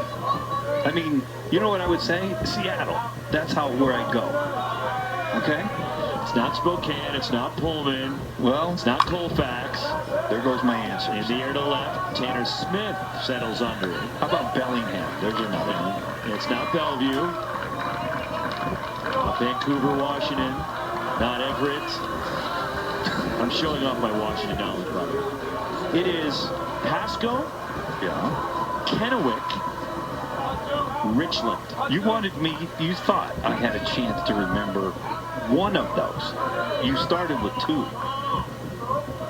Drew Bowser is 0 for 2 tonight. A couple of flyouts to center. Trouble remembering my room number at the hotel. Couldn't find my car at LAX, and you want to know? You want to know? I can't remember. 2 other cities, 2.5 hours. Ladies and gentlemen, this was an academic All-American.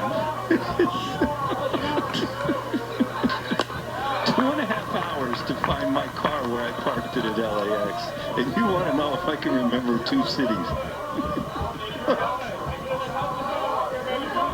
1-1 on Drew Bowser. He's from LA. I know you know where that is. Yes, I do. I can tell you every city around there. Another Harvard Westlake product, Drew Bowser. Full of standout athletes. How about that trio that they had a number of years ago? They're starting rotation. They're all in the big leagues right now. Of Lucas Giolito, Max Fried, and Jack Flaherty. Same staff. Try hitting no pitchers. Good luck. Good luck. The high school lineup. And they hit. 3-1 on Bowser. Mercado's pitch, and Bowser lines it the other way.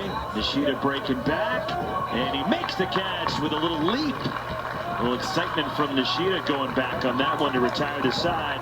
Stanford leaves a runner through 5. Stanford up 6-3 as Nishida with a nice running catch. For them, they didn't finish as well as they wanted, but for me, the body of work is more important than how you finish. And Willie Bloomquist and his staff did a tremendous job this year. And their RPI moving up to 45 with that win against Oregon State. Sabine Ceballos taps it foul at the plate. Middle third of the order for the Ducks. As you look at earlier today, Contreras in his effort against Oregon State. Then Washington, Cam Clayton was a standout both offensively and defensively in an 8-3 win over USC. Swing and a miss. The Trojans right now, they are big Stanford fans. They are. No question about it. Win by Stanford and USC is in the semis.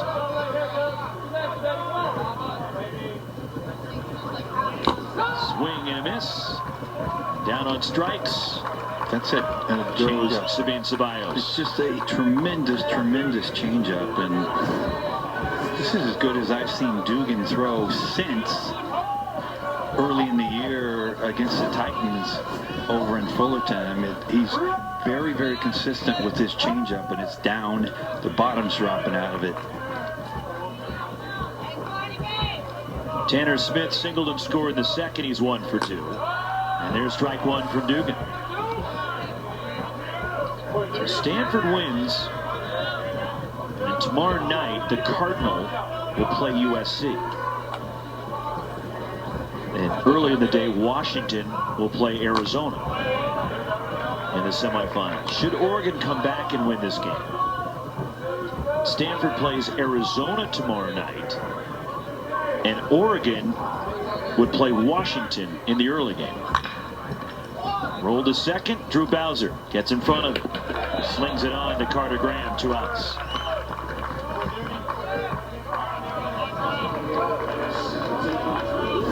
Well, you take a look at Dugan right here.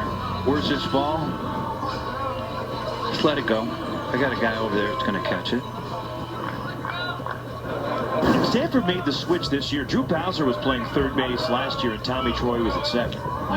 And they flipped him this year. Bowser's at second. Troy is manning third. As ball 1 to Drew Smith, who's 1 for 2 tonight. But both of them, both Troy and Bowser, were phenomenal in the postseason last year. Skied in the infield. Foul ground over near the Stanford dugout. Carter Graham taking charge. And he goes down to his knees to make the catch right next to the Pac-12 logo. 4 innings of relief. Yeah, I know. I did it.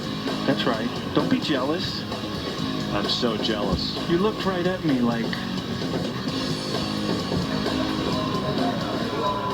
Wes, what are the Tri-Cities in Washington? Bellingham, Provo, and Detroit.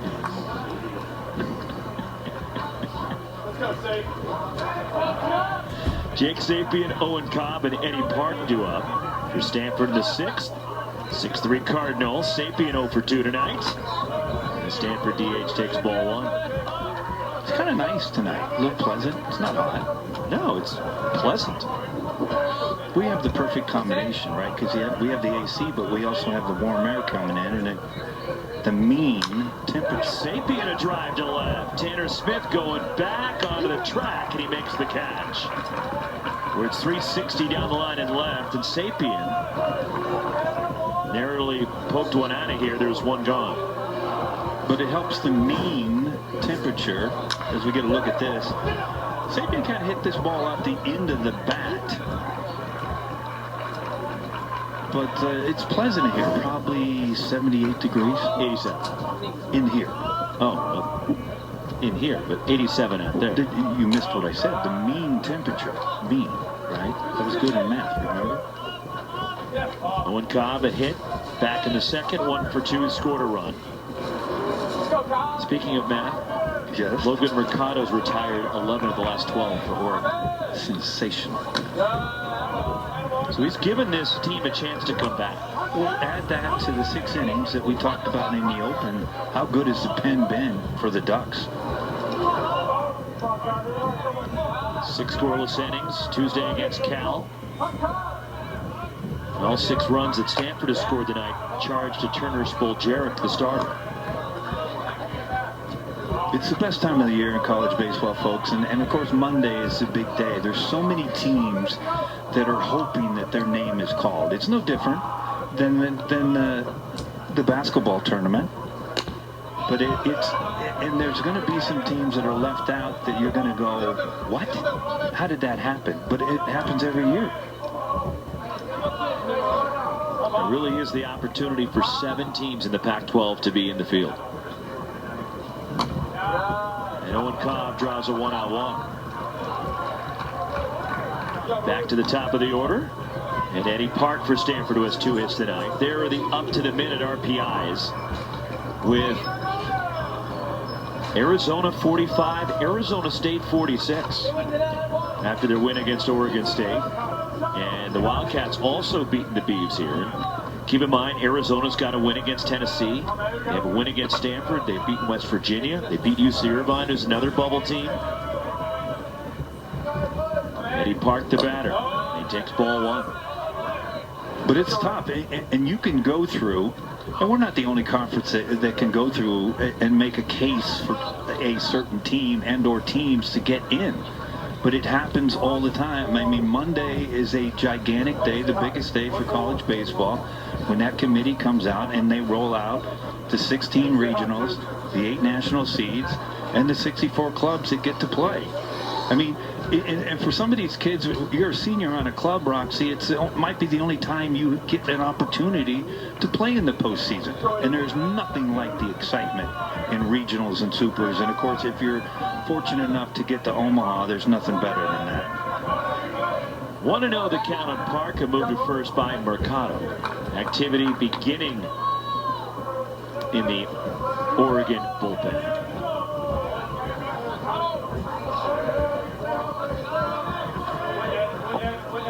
Another move, and diving back is Cobb.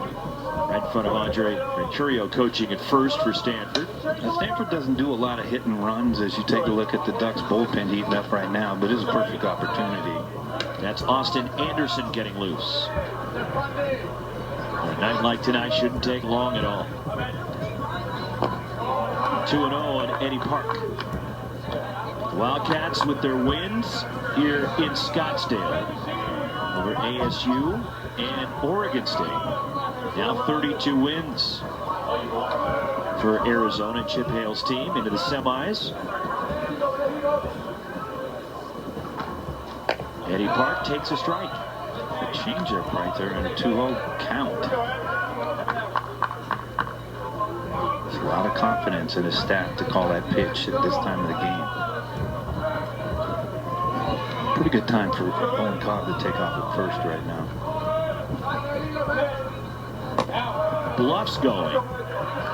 And it's 3-1 now on Eddie Park, and the dangerous Tommy Troy looming on deck for the Cardinal. I'll give you an easy one. Do you send him now?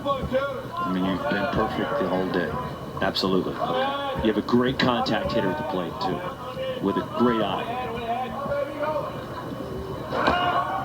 And he goes, and it's ball 4, and Stanford's got 2 on. Back-to-back walks issued by Mercado. Now, that is a very interesting pitch for me, and this is why.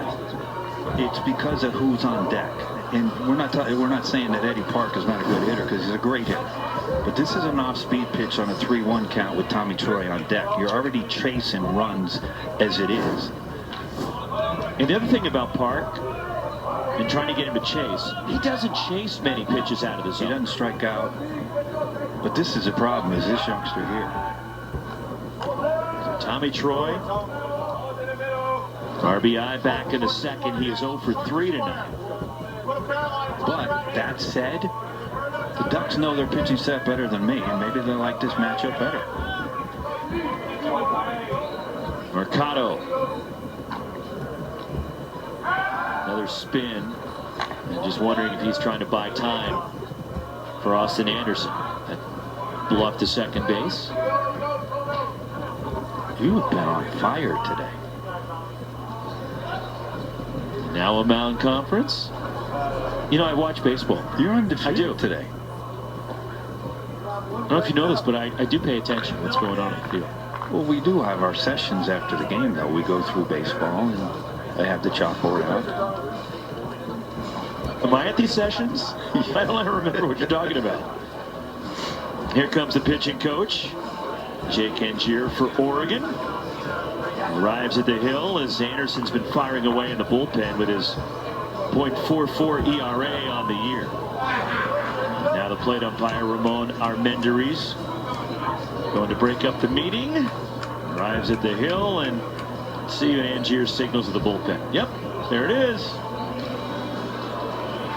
You're undefeated today. I'll give you that. 6-3 Stanford. The Cardinal threatening. 2 on, 1 out. And Austin Anderson, right-hander, coming out of the bullpen, trying to keep this a 3-run game.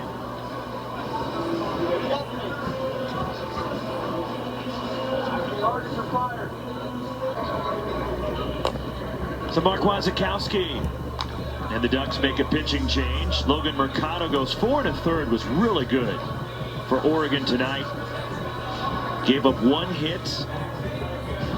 And Austin Anderson, walks have been a problem for him, as you see, but nobody's been able to really hit him. That's the other issue the teams have with Anderson. Well, he creates his own problems, and it's just the walks, like you said, Roxy, but you see 20 2/3, 29 punch-outs, a minuscule 0.44 ERA, and opponents hit about $1 against him. Pitched a scoreless inning against Cal on Tuesday. Did strike out 2, gave up a hit. Also hit a batter, but did not allow a run. He comes in here. Owen Cobb at second. Eddie Park at first. 2 on, 1 out. And he'll have to deal with Tommy Troy. Well, you're going to go, ordinarily you wouldn't go to your best in this inning of the game, but Waz is trying to win this game right here. They lose, right, and they're done. So this is my best right now in the most pivotal time of this game, running in to 2, 3, and 4 of this Cardinal lineup with 2 runners on. Tommy Troy will be the batter for the Cardinal. Big spot for Oregon to try to hang in this game here.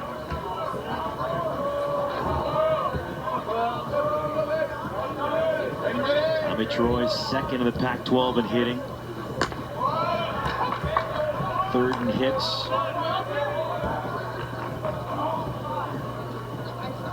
He's been doing it all season consistently for Stanford. Junior third baseman from Los Gatos. Down in the South Bay. And it's 1-1. All Pac-12 performer, also on the all-defensive team. And he erupted in the postseason last year, 5 homers.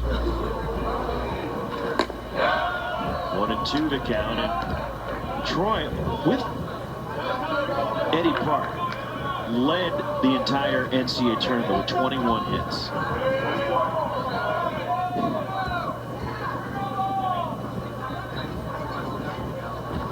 Ground ball to short. Could be 2. The turn by Grant on to first. And just what the Ducks needed. Austin Anderson dials up the tailor-made double play ball. Some defense from the Ducks to keep this game right where it is. Cowley to Grant to Walsh. We're heading to the 7th.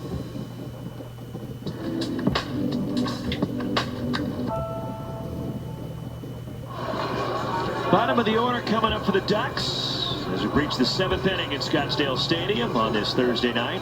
Final game of pool play. 6-3 Cardinal leading the Oregon Ducks. Walsh, Thompson, Grant 2 up against Nick Dugan, who's been terrific out of the bullpen. Ty Huber started, went 2, and Dugan's been in there ever since. Well, take a look at the numbers. You see that BB? He has 0, and that's been his nemesis the entire season. And boy, is this a great sign for David Esker and Thomas Eager, the pitching coach. Jacob Walsh leads it off in the 7th, an RBI single in the 2nd. He's 1 for 2 of the run tonight.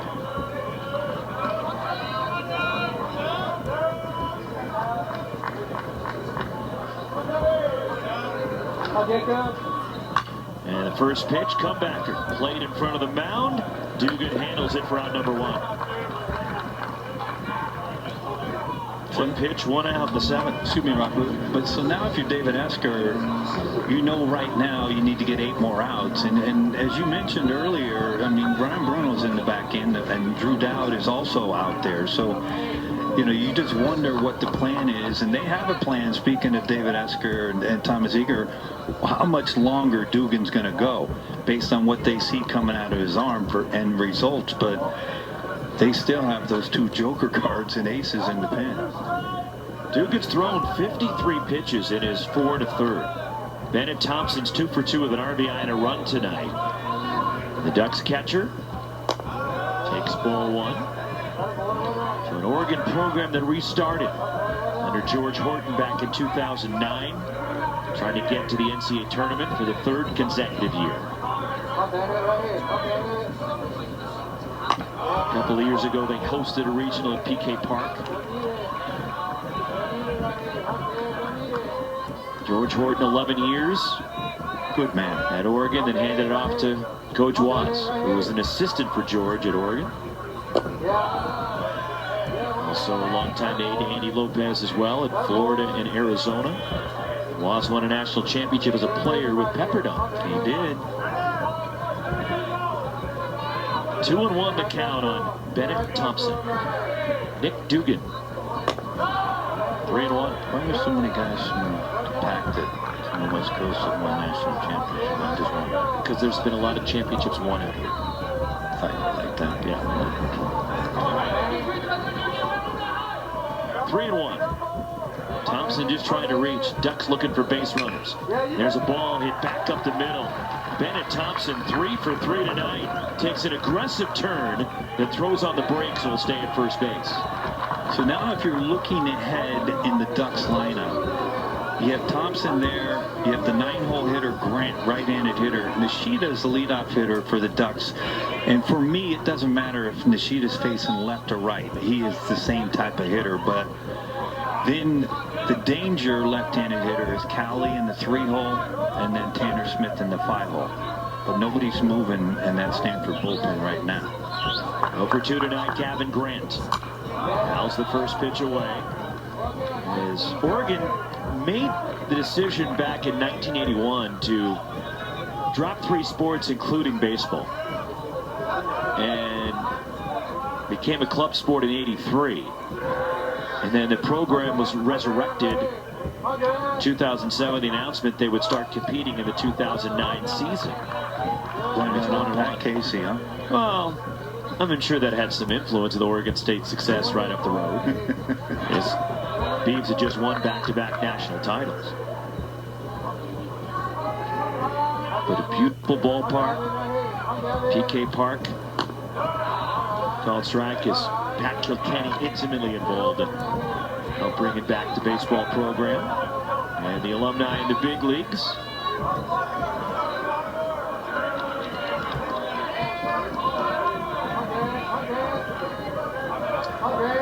They turned out some players. Reaching for it, fighting it off, Gavin Grant. Count holds 1-2. And first game, by the way, at PK Park, it was against the defending national champion Fresno State Bulldogs. And in 2009.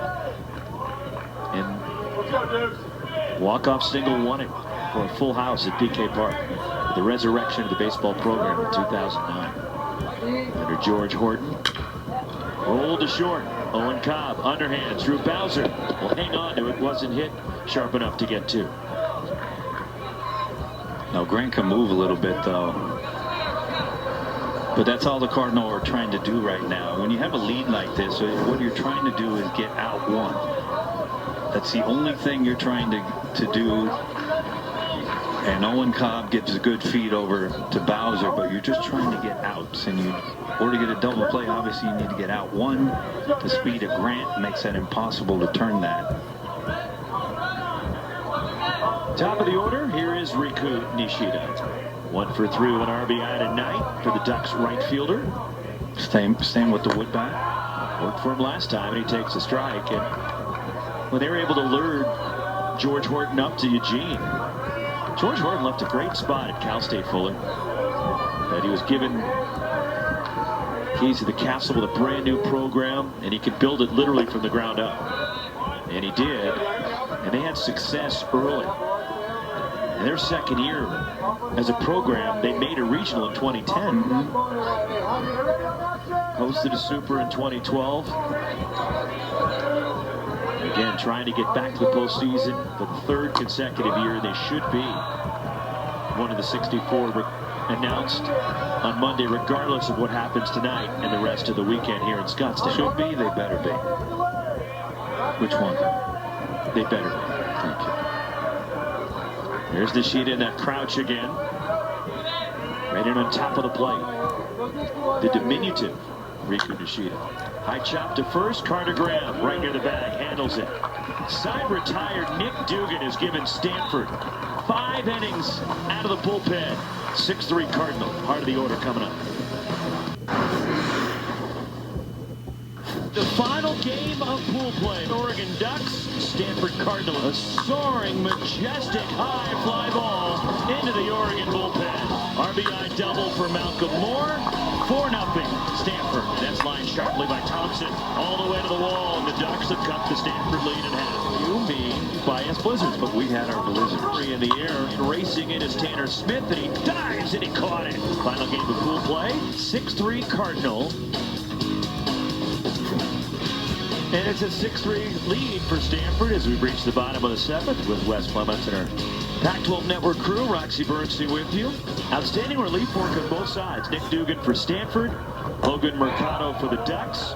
Carter Graham has driven in 3 tonight. 2-run homer in the first. He is 1 for 2 tonight. And Graham now with a 20-game hitting streak after that home run in the first inning. Last year's Pac-12 home run leader. What's interesting about Carter is he started the season very, very slow, and then David Esker did something interesting. He put him in the 2-hole in the lineup, and then he started to swing the bat a little bit, and then that's all it took, and now he's back in the 3-hole, and he has been sensational the last 45 days. I should say 45 games. 1-2 now on Carter Graham. But where he is vulnerable as a hitter is that pitch you just saw, a slider on the outside part and down. Ball drilled out toward left center field into the alleyway. Extra bases for Carter Graham. Hustling into second base. And a double for Carter Graham. 16 doubles now with 15 homers this year for Graham. And he just continues to sting the baseball. Well, this right here, it is just a hanging slider. Just a hanging slider, and Carter does not miss it. And this is the stuff that drives some pitching coaches just nutty sometimes, right? You get ahead of a hitter 1-2. You get ahead of them 1-2, and then you call a breaking pitch, and obviously a pitching coach is not trying to call a breaking pitch right down the middle hanging, right? That's not ideal for a pitching coach. No, it's really not. And of course the pitchers are not trying to throw it there, but single for Montgomery. Back in the first, he scored a run tonight. Great Montgomery, an 11-game hitting streak. A ton of streaks for the Stanford team. Graham extended his to 20. Montgomery's now at 11. Malcolm Moore, an 11-game hit streak. Skies this one. Out to shallow right center. That's the shortstop, Cowley. And shallow right center making the catches. Wait, Nishida circle around. Hold on a second. I mean, folks, check out Nishida, where he comes from. Watch how deep Nishida is playing, and look at him get involved in this. He could have caught this ball. Boy, is he electric. I mean, we say electric a lot in this conference, right? For good reason. Austin Overn, electric. And then you see Nishida. One out. Graham at second for Alberto Rios. Couple of doubles and a walk tonight. RBI and a run. It's another night at the office for Alberto Rios. With first base open here, Roxy, you're going to pitch them? No, I wouldn't. Just put them on. And now they will. And by the way, mention the streaks. He's got a 17-gamer with his 2 hits tonight. A lot of streaks going on. And speaking of streaks, what was the on-base streak, consecutive on-base streak that Chase Davis got to this year? Incredible. Some incredible. 59. Unbelievable. They tied an Arizona record. They blamed it on somebody for the streak breaking, and I forget who. No, you don't forget who, because you're that dude. And they couldn't give you. You were wearing it at Sunken Diamond a few weeks ago when it ended against Stanford on that Friday night. Tripp, if you're listening, love you. I don't believe in jinxes. I don't. Well, clearly you don't, but other people feel you may be the cooler. Just saying. He'd reached it 59 in a row, and you brought it up. I did. And quite frankly, when I brought it up, Tripp Cox, one of the assistants for Arizona, looked at me and he said, "What are you talking about?" And I went, "What?" I said, "Of course, you know." RBI double for Malcolm Moore in the first. And he chased that pitch in the dirt, and the strikeout for Austin Anderson. There's 2 away. Boy, those are just perfectly located sliders, and none of them were strikes. They just, to Malcolm Moore, once he swung at the first one, you just go right back there until they prove that they're not going to swing at the same thing. This ball almost hits him in the foot. 2 on, 2 out for Drew Bowser, who's 0 for 3, 3 flyouts for Bowser tonight. And he fouls that pitch off from Austin Anderson. Wind has picked up a bit. It's pushing out toward right. Temps in the mid-80s still here after 9 o'clock. Right in there to Bowser. It's 0-2.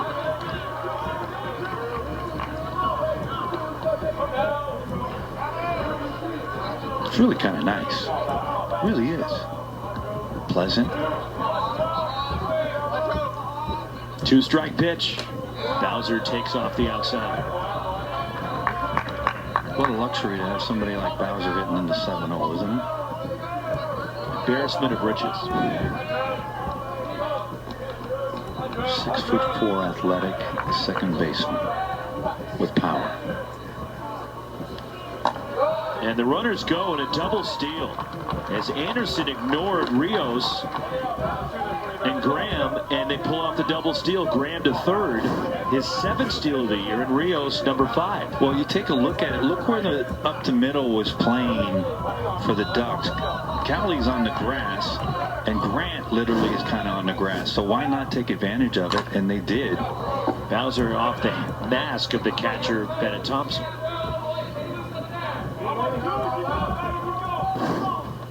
Watch this. This is, you catch long enough. It's the Wes Clements special right there. Well, that's part of my problem, Rox. I mean, I got back there, and it happened a lot. And that one off the Skip, can I go back to first base now? Well, it's one of those things where, and he's going to go out to the mound right now. I think he might just buy a little bit more time.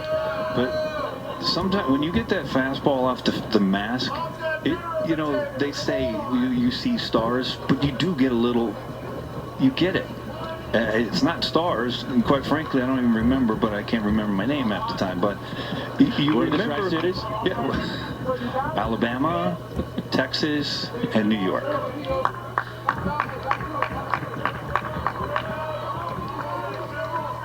Thompson back behind the dish. Carter Graham at third, Alberto Rios at second base. 2-2 on Bowser, and he fouls it straight back. It's a good fastball by Anderson, but even, I mean, it's a better swing by Bowser to get the bat head that up, that on that ball, on a ball that high in the zone.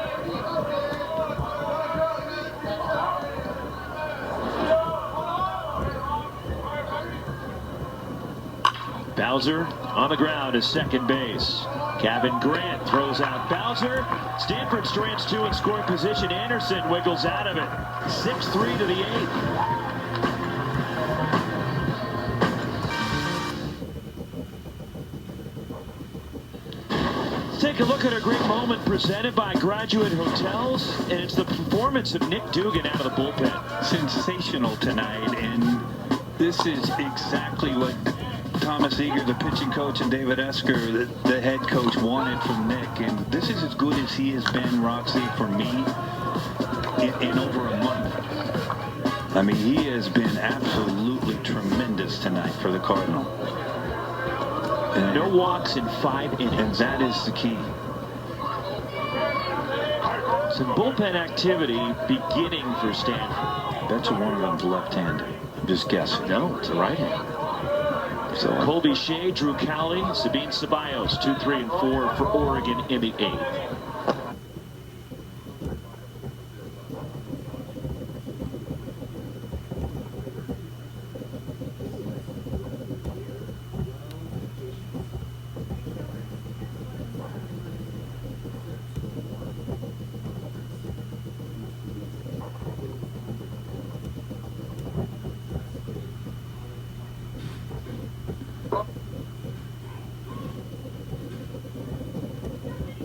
For 3, couple of flyouts and a strikeout for the Ducks center fielder tonight.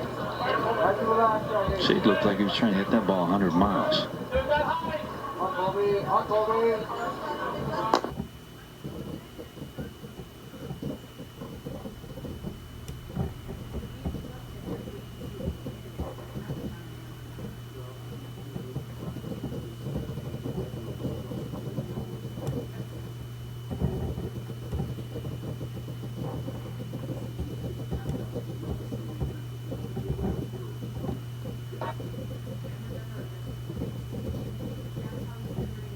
Outing prior to tonight.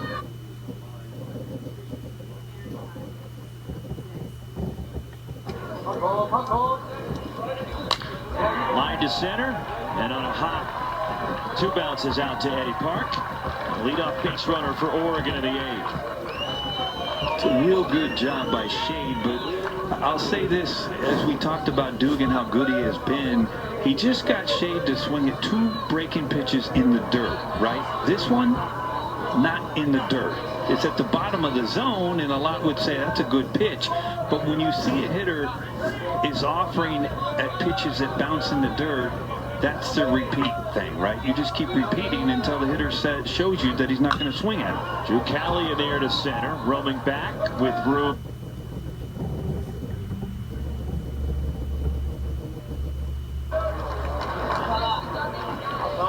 Sabine Ceballos, a couple of groundouts and a strikeout. He's 0 for 3 tonight. Coming up with 1 out and a runner at first. The Dugan went 4 innings against Bakersfield on March 5th. Also went 4 against Washington April 22nd. And then 4 against Cal on April 25th. Ceballos down the right field side, racing over. A good break on it. Braden Montgomery tracks it down. Ceballos hit it well, but Montgomery was able to outrun the ball. Well, that's what happens when you have an outfield that can fly. And Montgomery obviously can fly. Initially, it looks like this ball might get by him, but that's just some wheels outrunning a baseball. 2 outs. Shade at first. Tanner Smith 1 for 3 with a run tonight. And Dugan delivers strike 1. By the way, that game against Bakersfield on March 5th, that was a 24-9 Stanford win. Dugan did not factor in the decision when he went 4 innings. But that was the game as it gets through the catcher Malcolm Moore, and Colby Shade scoots up to second base. But that was the game. Alberto Rios tied the Pac-12 record, drove in 11 runs. Just incredible. Against the Roadrunners. Well, that's when he got on the map, right? And the record at that time was held by Bill Scott, former UCLA outfielder. He did it in 1999 against Washington. He drove in 11.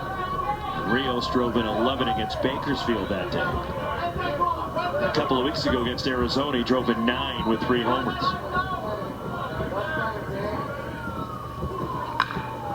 On the ground. Yeah, I drove in 20 in two games. Jeez. Not me, he did. I'm talking like I was Alberto Rios. Yeah.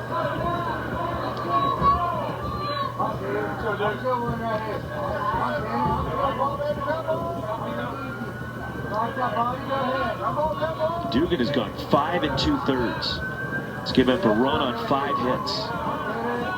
The 1-2 to Tanner Smith. Line into right and a hit, and Oregon will get a run closer. Colby Shade is in, and a single to right off the bat of Tanner Smith. And now Oregon gets the tying run to the plate here in the 8th inning. Well, now we need to keep an eye on that Stanford bullpen, because Walsh is 1 hitter away, left-handed hitter Walsh.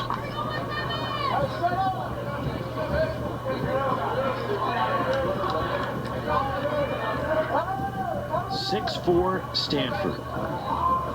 Tanner Smith, the RBI single, and that's Brant Panzer tuning up for the Cardinal. And Malcolm Moore headed out to the mound to maybe buy some time to make sure he's ready. David Esker talking to both his pitching coach Thomas Eager. He's got the pencil tucked underneath the cap there, and Steve Rodriguez fidgeting with his pen. What's the over-under for Eske standing in the same place in the dugout for more than how many seconds? And here comes Thomas Eager. Yeah, it doesn't happen very often. Eske blazes a trail back and forth throughout the game. He does. But so does JK, Jason Kelly. He paces back and forth, but so does everybody pretty much. Thomas Eager arrives at the hill. Nick Dugan's been terrific tonight, and I think that's what Thomas Eager's telling him. Well, hey, listen, you're going to see this kid when he gets to the dugout. You'll see every kid in that dugout, in that Cardinal dugout, come to this freshman and just congratulate him and remind him what he just did. And it's a great sign for the Cardinal. We know they're going to be in the postseason. Eske told us last night, what do you need? You need somebody that you didn't expect to get hot. And maybe it's Dugan. They're going to stay with him. Wow, they're going to stay with him. And interesting. Save that story about coming to the dugout. So Nick Dugan, evidently whenever he told Thomas Eager liked what he heard. And so Dugan will stay in to try to work through this bottom or top of the 8th inning. Giving up an RBI single to Smith. Drew Smith 1 for 3 tonight. There's a high chop near second base. Owen Cobb has trouble with it. Throws low to first, and a dig by Carter Graham, an infield hit for Drew Smith. And Oregon's got the tying run on. And Jacob Walsh coming up for Oregon. And a pinch runner going to first, Bryce Betcher, to take over for Drew Smith. Well, again, that's that Arizona hop, and from the dirt in front of the dish, and there's really nothing Owen Cobb can do right here. You're just basically hoping that the ball goes right into your glove. Once it takes that second hop, it's literally like a Super Bowl.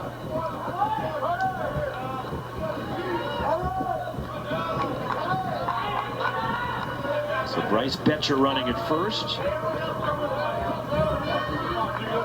Don't look now, but the go-ahead run's at the dish for the Ducks. Good speed aboard. Nick Dugan trying to finish this inning off, and Oregon keeps battling. But so much. Ball one to Jacob Walsh, an RBI single in the first. Excuse me, Rob, but it changes the entire defense for the Cardinal now. Now they have to play deeper and no doubles, right? A long single with the speed of Smith could tie this game. But Betcher's the runner first. 1-1, a big cut by Walsh. Is Betcher also a football player for Oregon? There he is running at first. After the infield hit for Drew Smith. 10 hits for Oregon. The Ducks out hitting Stanford now 10-9. 1-1 on Walsh. 2-1.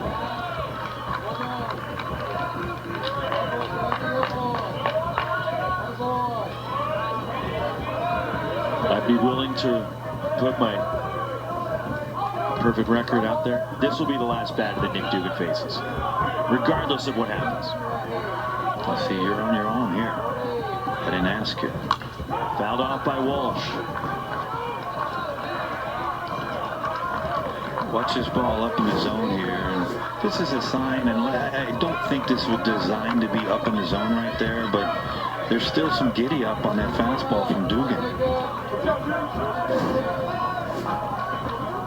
2-2. Oregon needs a win to get to the semis. Stanford's already in the semis tomorrow. 2-2. Off the end of the bat and cued foul. Well, you can see Walsh right here. I mean, he's really running at this baseball in the box, and if that changeup was just a little bit lower, he's not going to foul that ball off. I mean, he's trying to put the Ducks in front right here. Tanner Smith at second, Bryce Betcher at first. Dugan again to 2-2. Look at Malcolm Moore. Malcolm Moore wanted to run off the field. He started to run off. It's a ball. It's on the outside part. It looks good for the fans, but this is a ball. It's on the outside part. Malcolm tried to yank it back in. And runners will go on the pitch. Strike three. Got him with the breaking ball. Malcolm Moore is the most enthusiastic guy on the field, while Nick Dugan calmly just struts off the mound toward the first base dugout. No big deal. Well, how about the 3-2 breaking pitch from Dugan? Been sensational the entire night. Walsh doesn't like it. We're heading to the bottom of the 8th. 6-4 Card. Escaping the jam, Nick Dugan, 6 innings of relief, and gets the strikeout looking of Jacob Walsh with 2 aboard for Oregon. Stanford a 2-run lead to the bottom of the 8th. 8-9-1 for the Cardinal. And a new pitcher for Oregon as the 6'9" Dylan McShane takes over, the freshman from Stockton, California. There are the numbers on McShane this year. One more look at the strikeout that Nick Dugan was able to get to end the top of the inning. Well, what do you want me to say? Perfect breaking ball. Well, I'm going to tell you, as a hitter, I could argue that that's a ball out, okay? Walsh doesn't like it. It's a gutsy call. from the Cardinal to throw that 3-2 breaking pitch. It wasn't a changeup. It was a breaking pitch. It's a tough pitch if you're Walsh.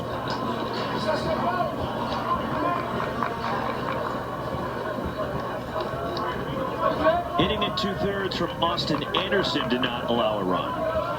And now it's McShane, and the lanky right-hander's fastball is clubbed down the left field side. Jake Sapien stay at first, and a leadoff single to start the home eighth for the Cardinal. Well, how many leadoff hitters have gotten on for the Cardinal today?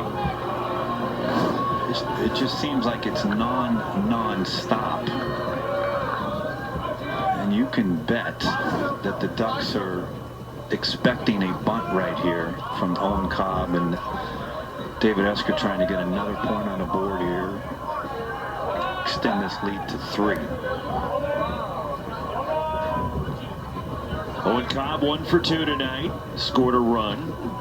He's also walked. Top of the order, Eddie Park on deck for the Cardinal. There is activity in the Stanford bullpen continuing as another move to first by McShane. Brant Panzer was up before.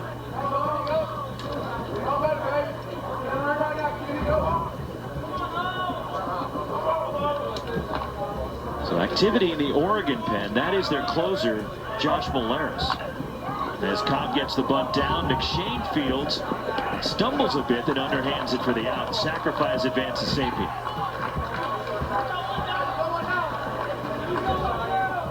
That's the second baseman, Gavin Grant, covering. Well, it's a little PFP, right? Pitcher's fielding practice.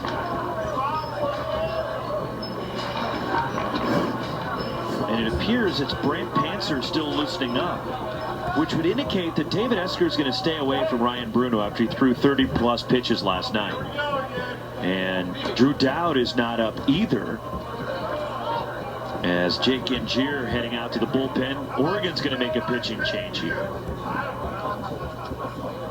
Again, this is a game that Oregon has to win to advance. Stanford does not, so therefore David Esker gives some guys an opportunity. He let Dugan run with it tonight. He was magnificent. And Oregon needs to keep this a 2-run game. They're bringing in their closer, down 2 runs in the eighth.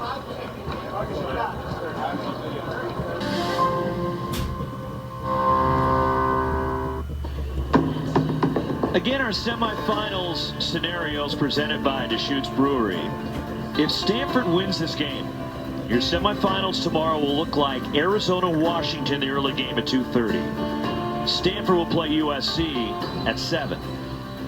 If Oregon comes back to win, the Ducks will play Washington tomorrow afternoon, and it's Arizona and Stanford tomorrow night.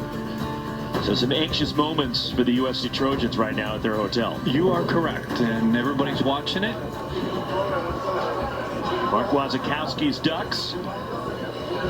We've won 3 in a row coming in. Stanford has been on an impressive run recently.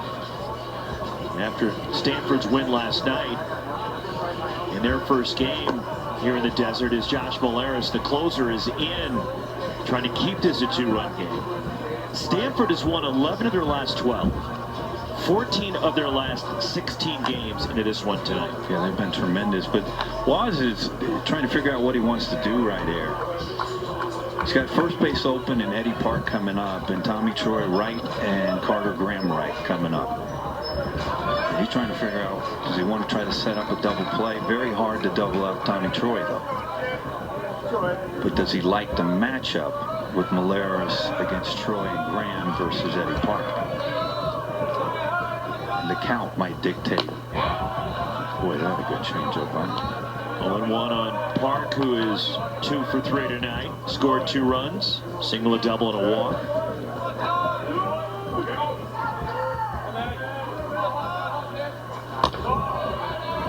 If it's me, I'd go after Park.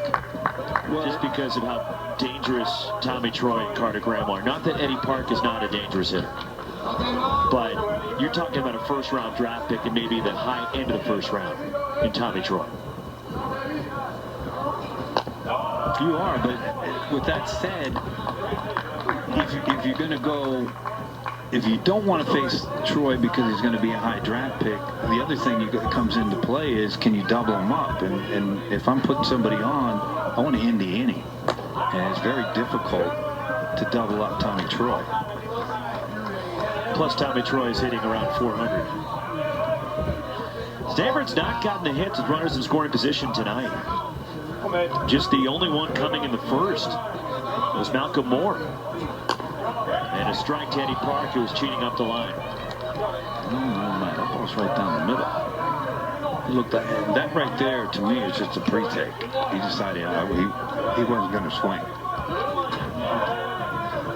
Full count. And that's inside for Molares, and he lost Park. Sapien at second, Eddie Park is on, and here comes the aforementioned Tommy Troy. Now, he did hit into a double play in the sixth. He's 0 for 4 with an RBI tonight.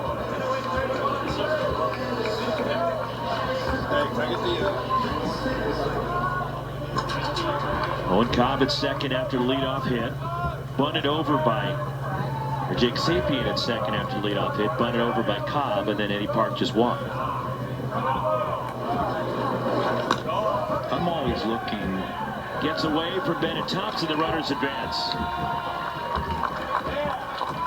What I started to say is I'm always looking where the third basemen are playing Tommy Troy. We'll get a look at this ball in the dirt. And as good as Bennett Thompson has been tonight blocking balls, he'll tell you that that's not the way you want to approach to block that ball. Tried to pick problem with his mitt now as he's going over the dugout. We've seen that a few times. Well, he tried to pick it rather than turn his glove around and block it. We'll get a look at it right here. He tries to pick it.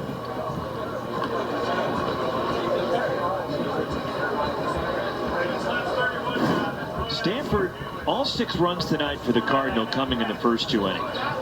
Stanford with a 4 spot in the first, 2 more in the second. Led it 4-0 after 1. Carter Graham a 2-run homer. RBI doubles for Alberto Rios and Malcolm Moore. Oregon got 2 runs back at the top of the second. RBIs for Jacob Walsh and Bennett Thompson. On appeal, no swing. Stanford got 2 more in the bottom of the second. In a bizarre inning, RBIs for Troy and Carter Graham. Strike to Tommy Troy. Oregon with single runs in the 5th and the 8th. Make it 6-4.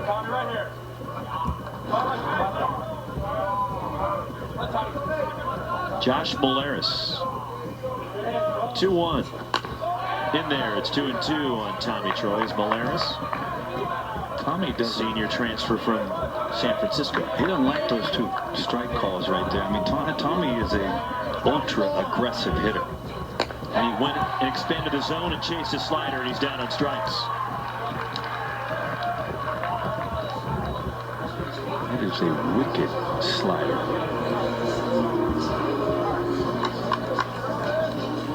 Two down for Carter Graham. He's driven in 3 tonight. 2-run homer in the first, a double in the 7th for the Stanford first baseman. And they're going to put Graham on and take their chances with Braden Montgomery. And you want to know why they just put him on? Here's what he did in the first inning. Well, he hits an off-speed pitch out of the yard in inning 1. But it is interesting, right? The Ducks put the right-handed Graham on to face the left-handed Montgomery. Now, again, Mark Wasikowski knows what he's doing, and he has a reason. Staying put with that pitch in the dirt. He has a reason for what, and he'll tell you this is why. And it's real easy for us to second guess why somebody's doing something, but these skippers have a reason why they do everything.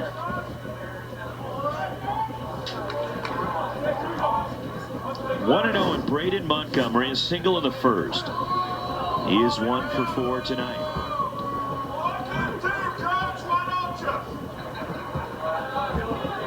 And mound visit first by Jake Angier, the pitching coach for the Ducks. Look, this is an unenviable place to be in if you're Mark Wasikowski, because Graham has driven in 3 of Stanford's runs tonight. He's been red hot. He's got a 20-game hitting streak.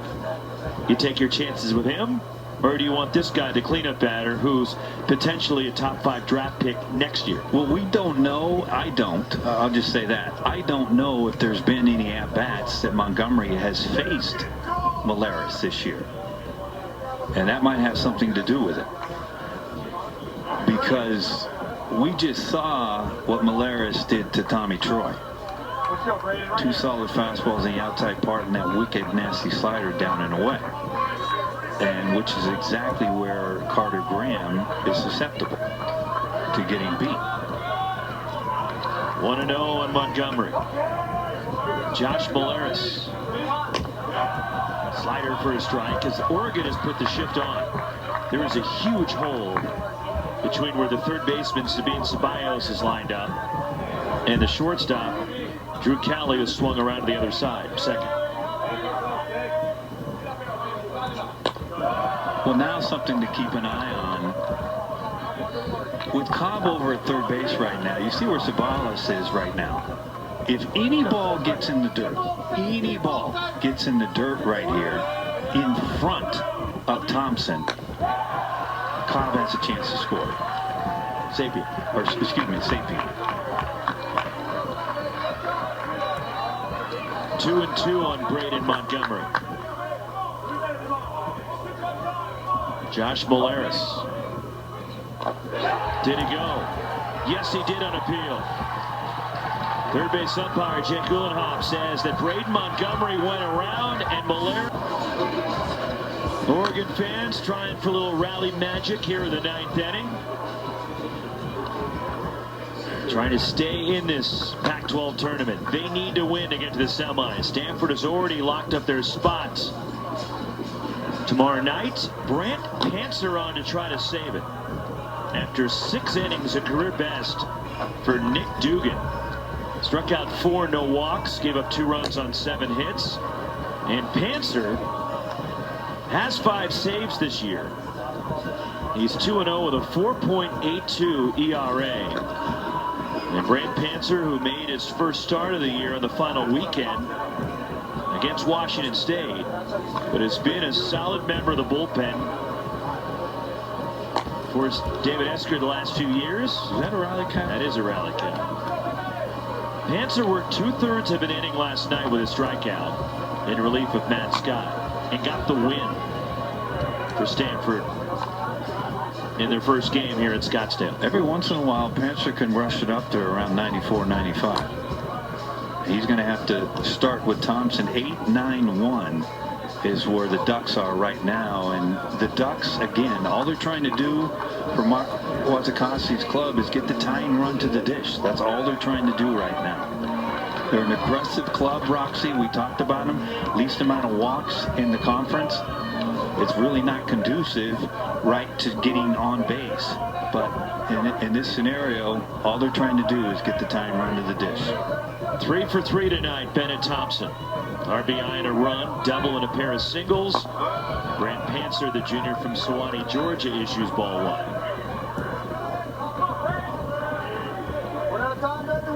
No activity in the Stanford bullpen. This is Panther's job to try to lock it down, and it's 2-0 on Thompson. Give him the take now? Yeah, I make him throw a strike. You? Yeah, I'm trying to get the, and I hate taking, but I'm trying to get the tying run to the dish. And it's 3-0. The last thing David Esker and Thomas Eager in the Stanford dugout want to see is a walk to lead off the 9th to bring the tying run to the plate. So you got a double take coming up? 3-1. Hope that was a question. No, I let him swing here. Well, he's 3 for 3. He's got 3 hits tonight. He's 4 for 5 in this tournament. He's hitting up over 380. And he rips it past third.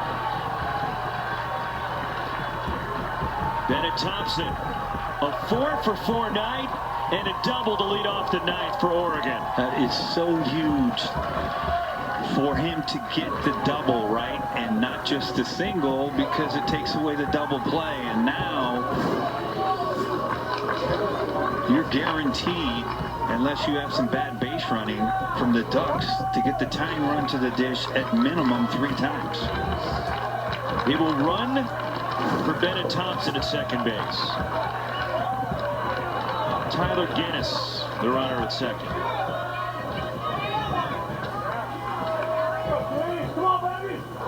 So leadoff double, 11 hits for Oregon tonight. Guinness running at second for Thompson. Gavin Grant, 0 for 3. So the tying run is at the plate for Oregon. And Panzer misses.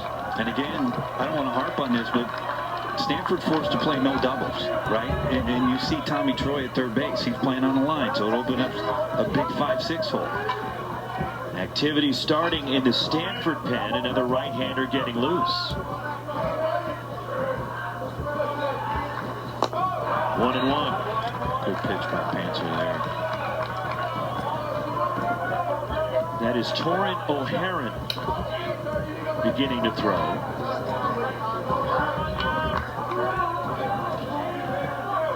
O'Haron, like Panzer, pitched last night. The 1-1. In the air, playable in center for Eddie Park. Makes the catch, tagging. And the pinch runner, Tyler Guinness, breaks for third. And there's one out. And back to the top of the order, Enrico Nishida for Oregon. Now, right now, in this situation,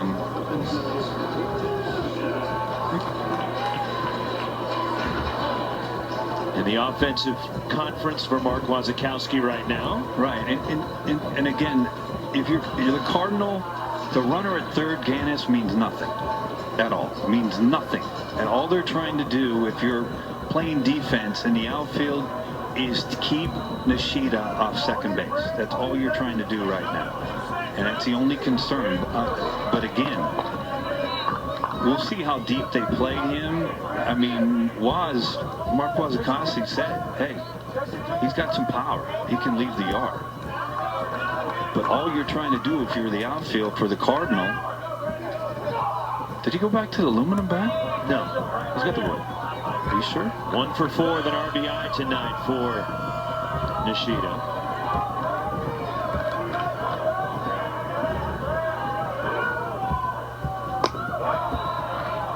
But look what he forces Drew Bowser to do. Look where Bowser's playing. He's playing on the grass. Owen Cobb has had to shorten up a little bit because of Nishida's speed. Look at him. I mean, Drew Bowser's got to shorten up. I mean, Tommy Troy. Excuse me. 1-0. Strike to Nishida on the outside edge. And again, Nishida, so witty. And his instincts are so good. If you chop this ball in front of the dish, he's safe. Because it hits that dirt in front of the dish. And it's a high chopper. Hits it in the air to center. This will score the run from third as Eddie Park makes the catch, tagging. And Tyler Guinness will come home on the sac fly. And it's 6-5. With 2 outs in the ninth, and that leaves it up to Colby Shade.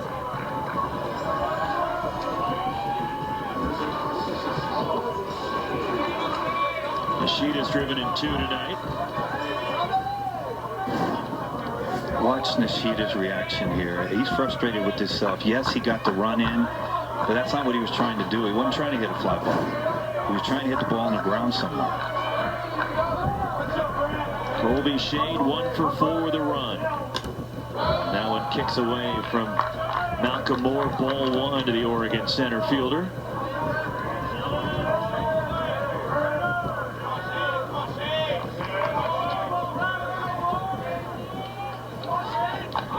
Six-5, 2 outs in the ninth.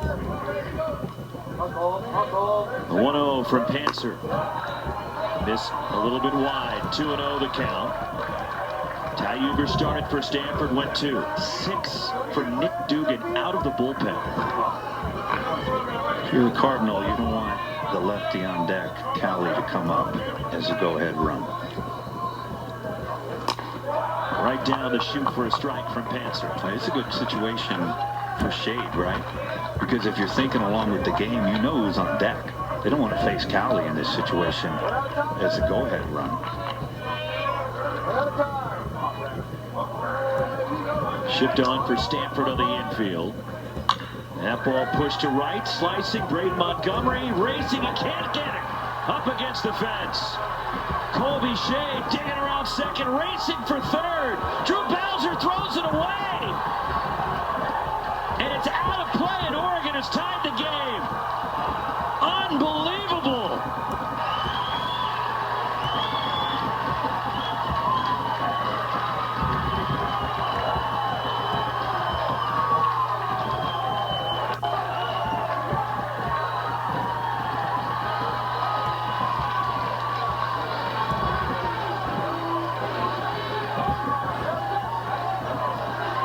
Well, that's why you need 27 outs to win the game. It's the best game in the world, and unfortunately for the Cardinals, an errant relay allows the Ducks to tie this game up, and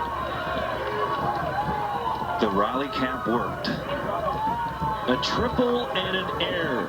6-6. Strike to Drew Cowley. Well, here's the relay. Montgomery to Bowser, and here's the airmail over Tommy Troy's head into the dead area, and it's a free base, and we are tied, Roxy. Just like we thought, right? We knew 6 was going to win it. 6 wasn't going to win it. So Oregon has battled back, trailing 4-0 after 1, 6-2 after 2. And with 2 runs in the 9th against Panzer. Bouncer to first, Carter Graham has it. We're headed to the bottom of the 9th. The Pac-12 Player of the Year, Alberto Rios, will lead it off for Stanford. 6-6. Oregon has pulled even.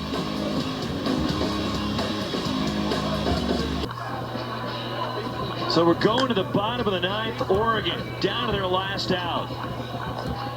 In strange fashion, tied the game. Well, this is shade, and there's a lot of guys, Roxy, out of the box that might shut down at second base, right? Because you know you got the tying run. His aggressiveness, speaking of shade, is what causes this relay and errant throw. And Bowser knew he had to hurry the throw. Right. But because of Shade's aggressiveness, it causes all of this. There's tons of guys who would shut it down at second. New catcher for Oregon. That's Josiah Cromwick behind the plate after Tyler Gannis ran for Bennett Thompson, who doubled the lead off the night. So new catcher, and Alberto Rios leads it off for Stanford. He's reached all 4 times tonight. 2 doubles, 2 walks, and he takes ball 1. Well, if the Cardinal wanted somebody to lead off in a tie game in the bottom of the 9th, wouldn't this be the dude? 2-0. This is danger. There's a lot of feelings, mixed emotions going around this Scottsdale area, isn't there? Can imagine what's running through USC's mind right now. Arizona, Washington, they don't know who they're playing yet. And it's 3-0 on Rios. All right, I'm going to ask you the question. Or are you going to ask me? We know the answer. It's green light. Yes. The way. There's no doubt. This is one of the shortest, quickest swings in the conference. And he walks on 4, and the winning run is on for Stanford. Okay, now I'm going to ask you this question. Do you bunt Malcolm Moore? Is that what you're going to ask me? Yeah. Well, they might pinch hit to bunt. David Esker coming out. Now, the plate umpire, Ramon Armendariz, was barking down at Alberto Rios. And he was motioning to him about something after ball 4 was delivered. And there may have been some jawing, and that's what Armendariz is trying to get control of. This is it right here, and I don't know what he said, if he said anything.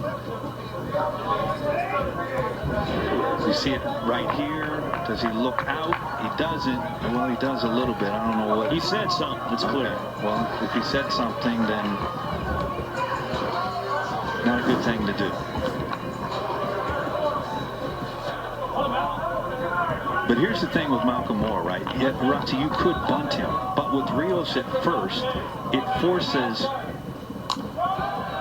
them to hold the runner, and so that 3-4 roll's wide open. And then you take the bat out of Drew Bowser's hands because they'll walk him. And look, Jake Sapien, the 8-hitter, has a hit tonight. So does the 9-hitter Owen Cobb. But with one swing, Malcolm Moore can win.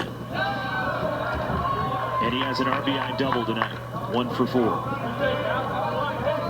And just what the umpire Ramon Armendariz was doing there has been a big point of emphasis on player emotions, trash talking, getting it under control. Moore hit right at the left fielder Tanner Smith for out number 1.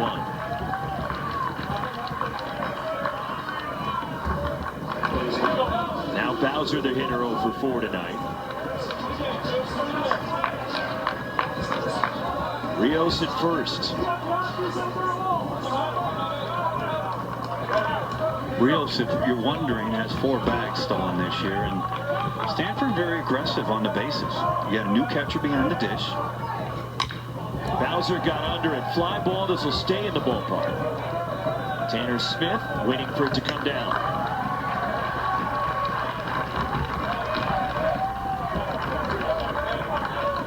Two outs. Rios at first. Jake Sapien, the batter for Stanford.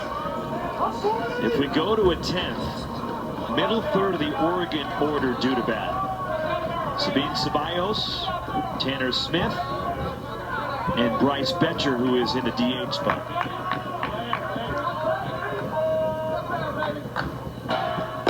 Fooled Sapien. Boy, is that a good slider.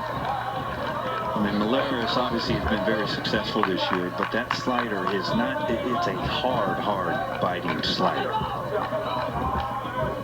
0-1 on Jake Sapien. 1 ball, 1 strike. There's no doubt Mark Wasikowski and Oregon are going for this, running Malaris out there.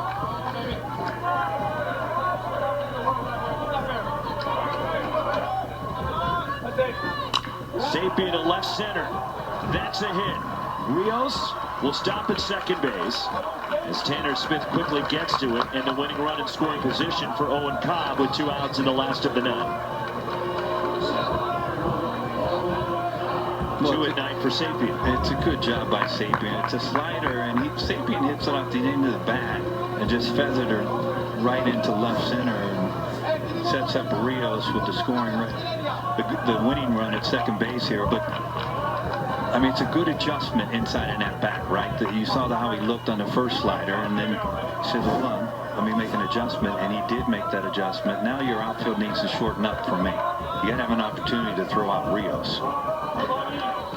9-hitter Owen Cobb gets away, breaking for third. Rios is safe. The ball got away from Sabine Ceballos. And Ceballos might be a little banged up after Rios went in hard to third.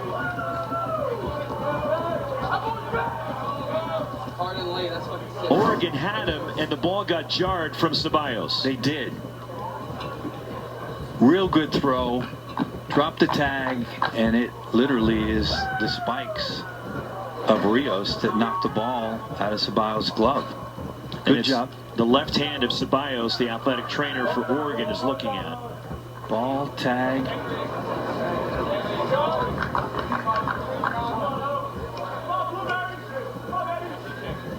The runners advance, and now the winning run is 90 feet away, and it's 1-0 on Owen Cobb. Ceballos is okay.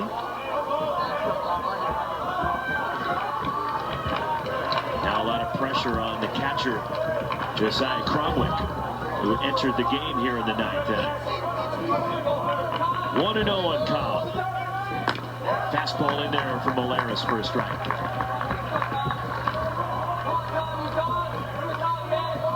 Cromwick did a great job of blocking that ball and getting to it and throwing a strike down to Ceballos.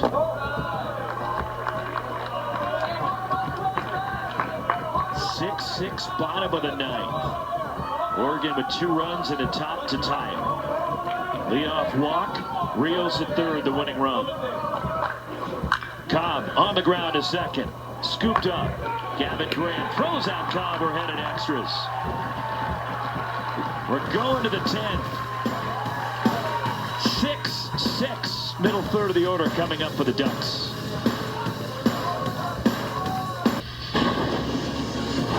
With 2 outs in the 9th inning and the Cardinal nursing a 1-run lead, bases empty, Shade hits a ball over Braden Montgomery's head.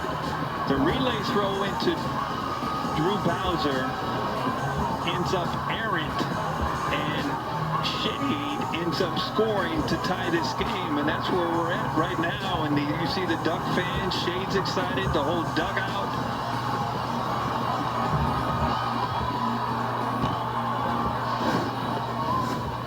There's always a first you see in a baseball game, right? I don't think I've ever seen that. Hey, whatever works, whatever you got to do. So we're headed to a 10th inning. Sabine Ceballos, Tanner Smith, Bryce Betcher due against Brant Panzer. He's taking all credit for that comeback with the rally cap. Doesn't look like it. Let me tell you, I decided to put this hat on this way because I knew the Ducks would respond. With 2 outs and nobody on.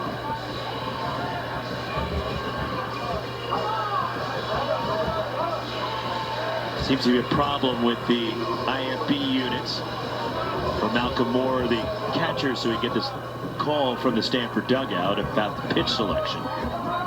Sabine Ceballos will lead it off. He is 0 for 4 tonight. And that's the earpiece that he's trying to, I guess, mold back to his ear. What is he biting? He's trying to, there's something obviously that's prohibiting him from locking that earpiece in.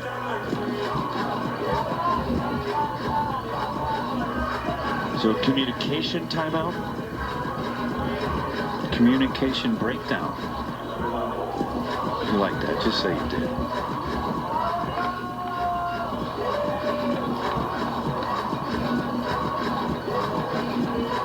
You've got good quality audio people here. I'm not saying that Stanford doesn't, but well, there was ours a time. Would you believe there was a time that we didn't have this problem in the game?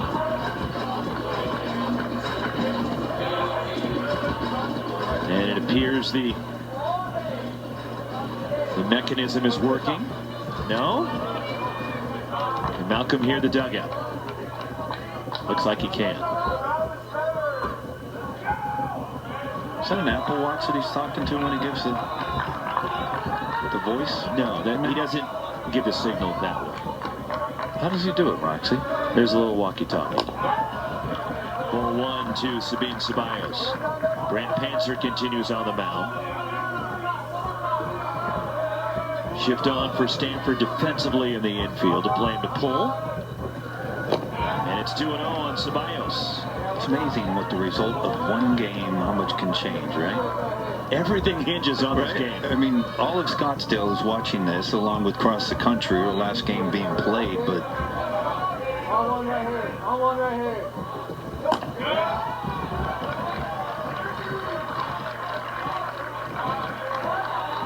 So again, Roxy, if Oregon wins this game, Arizona plays Stanford? Correct. I got it right. And Ceballos showing bunt to throw on Panzer, and it's a strike. Stanford wins. USC is in the semis. They play Stanford. And Arizona would play Washington. Oregon wins. As Ceballos in the air, left center field. Park going back to the warning track. Leaps. It's gone, and Oregon has the lead.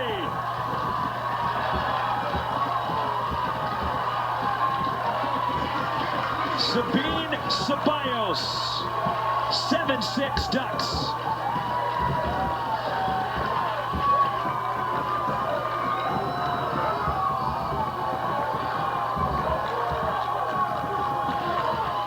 Well, this ball is at the top of the zone, and it's a good fastball. We talked about Panzer's fastball. Sometimes you can get up to upwards of 95, 96. But Ceballos gets up to this ball at the top of the zone. The only way you can hit this ball is to cover the ball up of the zone to down, and it's exactly what he does. Top to bottom. This is just pure brute strength. Ball way up into the night, and it just got over the wall, and Ceballos gives Oregon the lead. What a dramatic comeback by Oregon, 7-6. And Stanford going to the bullpen, a pitching change here. Sabine Ceballos giving Oregon the lead. The Ducks got a run in the 8th, 2 in the 9th to tie it, and have taken the lead, and Tournamernt O'Haron comes out of the Stanford bullpen.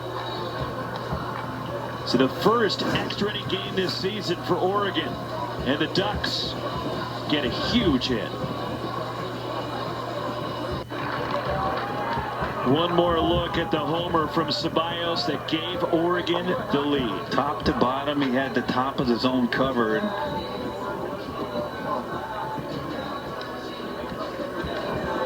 What a comeback from the Ducks, right? Look at how high, I mean, I can't tell you, folks, how tough it is as a hitter. Unless you're trying to cover top to bottom, you're not going to hit that pitch. His third home run against Stanford this season. And it comes in the final game of pool play at the Pac-12 tournament. And it gives Oregon the lead, 7-6. Tournamernt O'Haron takes over for Stanford on the hill. Grant Panther gave up 3 runs in an inning. They're the numbers for O'Haron this year. Tournamernt O'Haron. So what just changed, Roxy, if the score holds? Everything. Everything, right? Yeah. Tanner Smith, a couple of hits, an RBI, and a run scored tonight. And it is a strike on appeal to Jake Uhlenhoff down to third.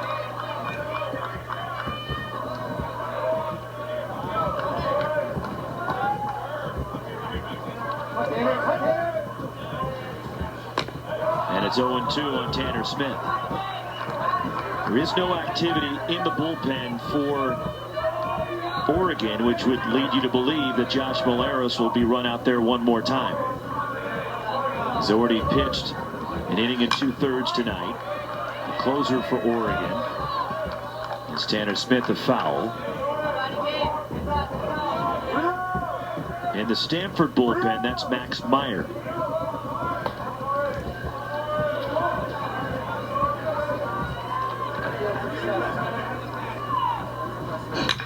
Liner right at the shortstop, caught as Tanner Smith hit it on the nose. He did. He hit it right on the button. Another fastball up in the zone, but you know, to your point, you mentioned it a couple innings ago that you didn't think that Ryan Bruno or Drew Dowd would be pitching tonight for the Cardinals. They're in the semifinal, regardless.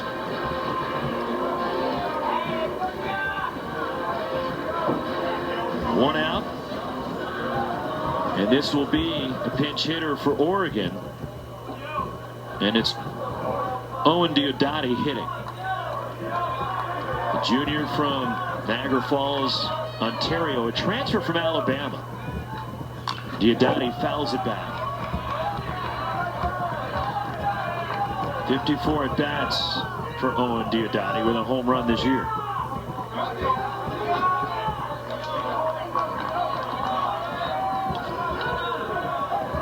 Tournamernt O'Haron, strike 2.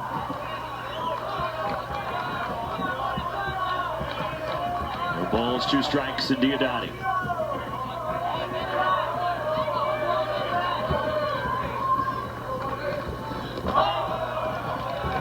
One ball, 2 strikes, and Diodati, a big physical hitter at 6'3", 220, played 3 years at Bama, and he had 24 home runs over those 3 years with Alabama.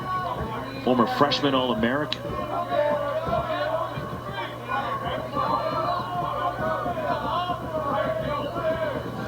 Fouls it back.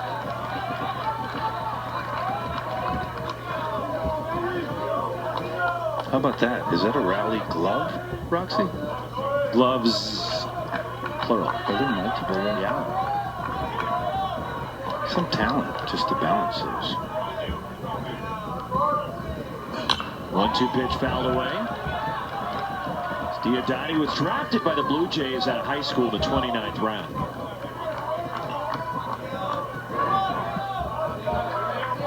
Grandfather played 7 years in the NHL. NHL? Doug Rombo for the Buffalo Sabres.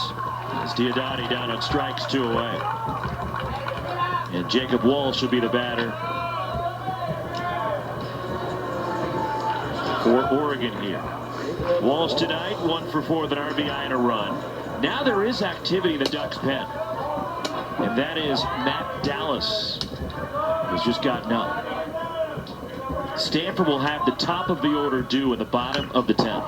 Yeah, don't go anywhere. Eddie Park, Tommy Troy, Carter Graham.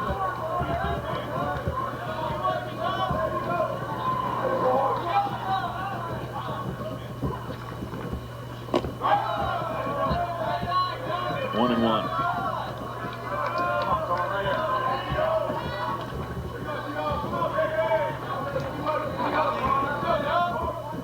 Man's best friend. 1 and 2 on Walsh. Good change up by O'Haron right I there. didn't go for the low-hanging fruit by saying this one's for the dogs. Wow. Did you just say that? No, I didn't. I said I didn't say. Well, you just did. Way outside. 2 and 2 on Jacob Walsh. I mean, he's got his Oregon little bandana around there. When's the last time you saw a cat like that? I mean, this dog-cat discussion needs to end. Fouled away by Walsh. There's just no comparison between a dog and a cat. Dog, when you come home, wags its tail, comes to you, jumps on you, give you a kiss. A cat, nothing. The only thing a cat can do is scratch you. That's it. 2 and 2 on Jacob Walsh. And a full count on the Ducks' first baseman. Cy Cromwick on deck.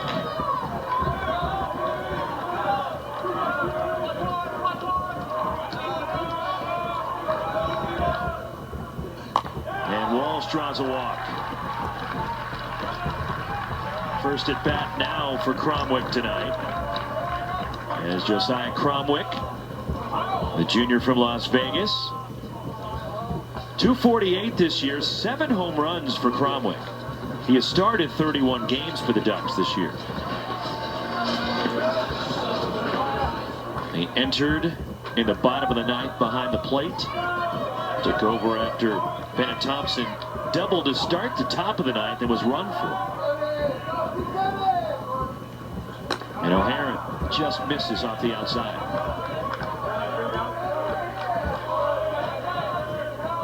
Ty Huber started for Stanford. Nick Dugan went 6 out of the bullpen. Brant Panzer for 1.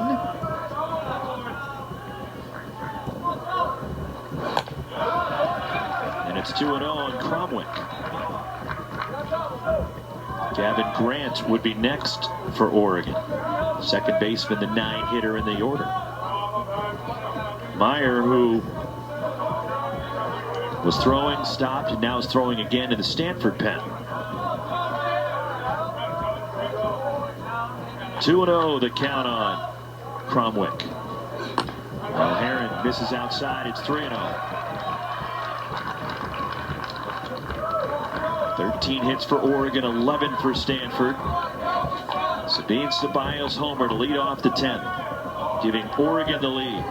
First extra inning game this year. Stanford has played 3 into extra frames. They've won them all. But O'Haron losing Cromwick, and Oregon has 2 on. And here comes the pitching coach for the Cardinal, Thomas Eager, walking back to the mound. So back-to-back walks surrendered by O'Haron. And we'll see if O'Haron stays in to face Gavin Grant or Max Meyer is summoned from the bullpen. And Stanford will make another pitching change.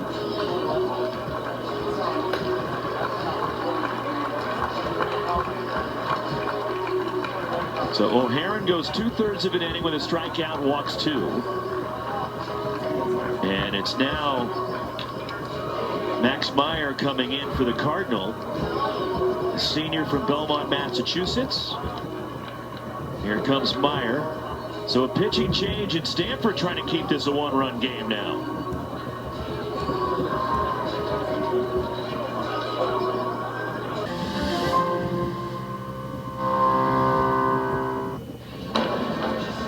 What a turn of events for Sabine Ceballos. Here he was at third base. And a pitch in the dirt with Owen Cobb at the plate. And Alberto Rios sliding in hard to third base into the mid of Ceballos, kicking the ball out. And Ceballos seemed to tweak the left hand as Rios went into third. And after Oregon escapes, we fast forward, leading off the 10th. And Sabine Ceballos, I think the wrist was feeling okay. Well, it is, and again, I don't want to keep harping on it, but to hit a fastball 93 to 95 that's that high up in the zone, that's some strength and some technique to cover the top of the zone.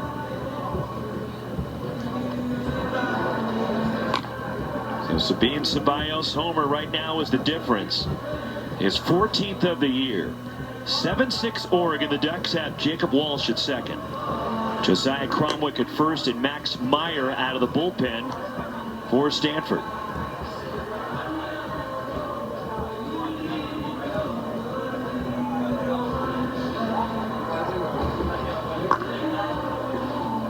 So the Cardinal unable to hold the lead in the ninth. And now Oregon has their first lead of the night, courtesy of the homer from Ceballos. And it's the beauty of the game, right? And this is just a preview for what? The postseason in college baseball. It's the best time of the year in college baseball. The last week, regional start, then the Supers, and of course Omaha.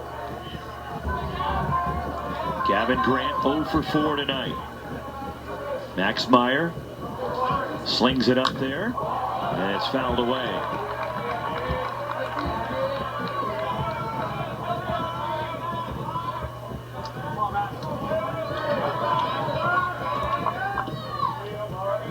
Oh and 1 on Gavin Grant.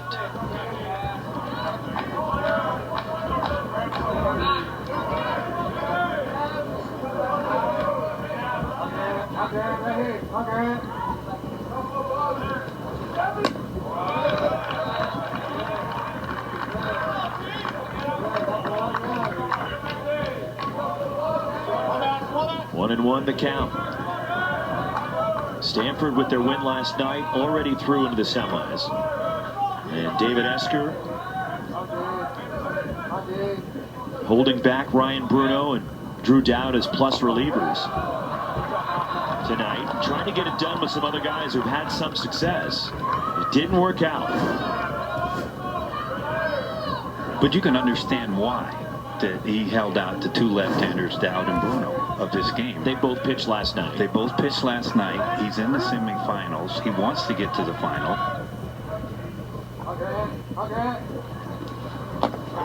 3-1 on Grant. And for 8 2/3, it worked. It was working.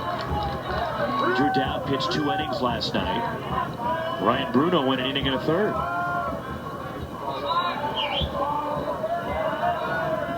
Three and 1 on Gavin Grant. And Meyer lost him. They're loaded for Riku Nishida. Well, you did not want to face Nishida in this situation here. Stanford went 9 2/3 innings without issuing a walk tonight. And now they've walked 3 consecutive batters.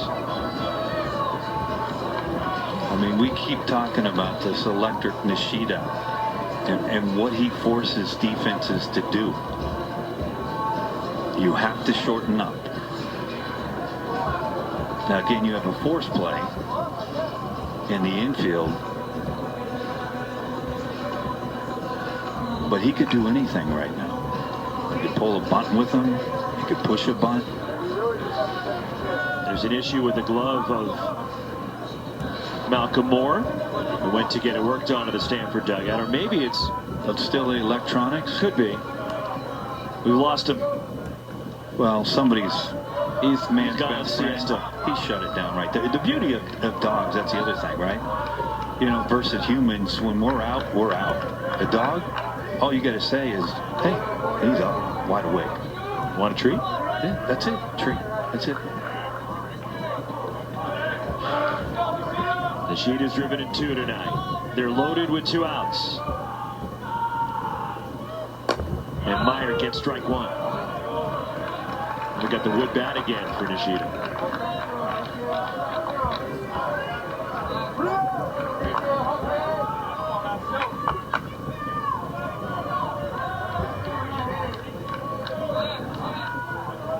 Base is full of ducks. Dare I say ducks on a pond? You just did. 0-2. Now's when he gets dangerous. We'll see this check swing. Did he go? Yes, he did. But now's where Nishida gets dangerous right now. He's just going to try to slap the ball. Before that, he's going to sit down. 0-2. And Myers steps off. Pitch clock was winding down and he broke the count, so he stepped off the mound, ending the pitch clock and recycling. If I tried to sit down like that, Rocks, right now, I couldn't get up. And a wild pitch from Meyer. Meyer has to go run it down near the dugout. 8-6 Oregon.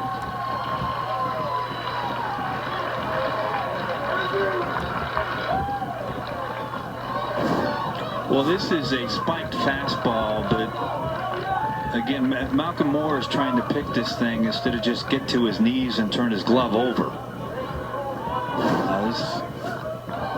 I mean, there's some different techniques in catching right now that some like it and some don't. Huge insurance run for Oregon. Swing and a miss. That one fooled Nishida. He's down on strikes. The Ducks get two. Sabine Ceballos leading off the 10th, giving Oregon the lead. And the Ducks 3 outs away from moving into the semis in a 2-run cushion for Josh Valeris headed back to the mound.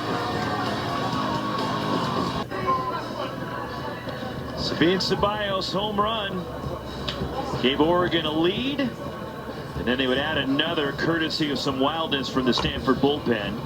8-6 Ducks, who rallied late. A run in the 8th, 2 in the 9th to tie it. And now he's gone back to the conventional hat after the rally. He was just waiting for a 2-run lead. The 1-run lead, he was going to leave it upside down. Top of the order for Stanford: Eddie Park, Tommy Troy, Carter Graham. Against Josh Valeris. Dare I say the most important out is Eddie Park right now. You do not want the tying run coming up to the dish if you're the Ducks. Eddie Park 2 for 3. Single, a double. He's scored 2 runs. He's walked twice tonight.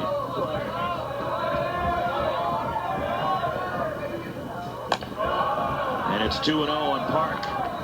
So Valeris having to work deep here. He's got an inning and 2/3 already.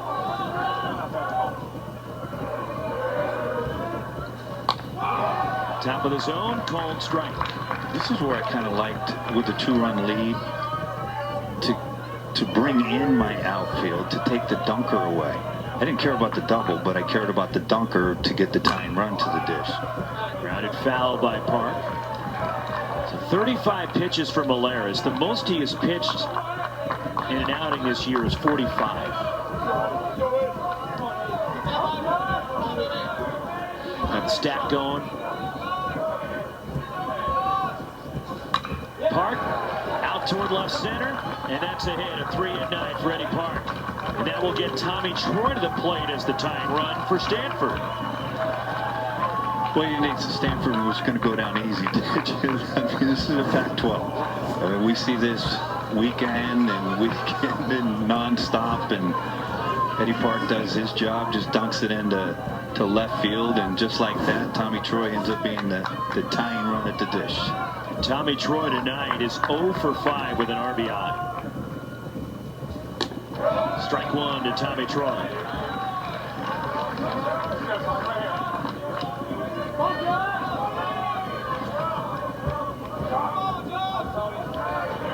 Short lead for Eddie Park. And Troy just got a piece of it. It's 0-2. His timing, speaking of Tommy Troy, has been off the entire night. He just doesn't look comfortable. And that happens sometimes. It happens to the best of them. 0-2. Valeris, the pitch. That's upstairs for a ball. If you're the Ducks, the middle infielders, anybody out there, all you're trying to do is get an out. You'd like to get a double play. But the most important thing is get that first out. Swing and a miss. Troy down swinging. Boy, is that a good pitch from Malaris. It's such a hard slider, folks. I mean, this is a hard slider with some good bite. And Tommy Troy, out number 1 in the 10th. Carter Graham has driven in 3 tonight. 2-run homer in the first, a double in the 7th.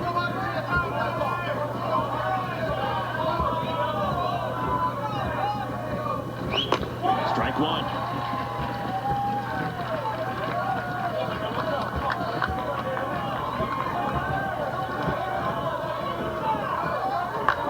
On Carter Graham. And it's 0-2 on the Stanford slugger.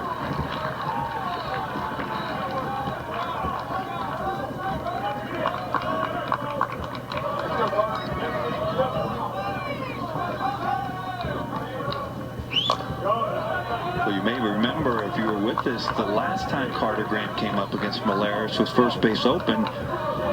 Mark Wasikowski elected to walk Carter Graham to face Braden Montgomery with the bases loaded, and it worked. Strike 3 on the slider to Carter Graham, and there's 2 gone to the 10th.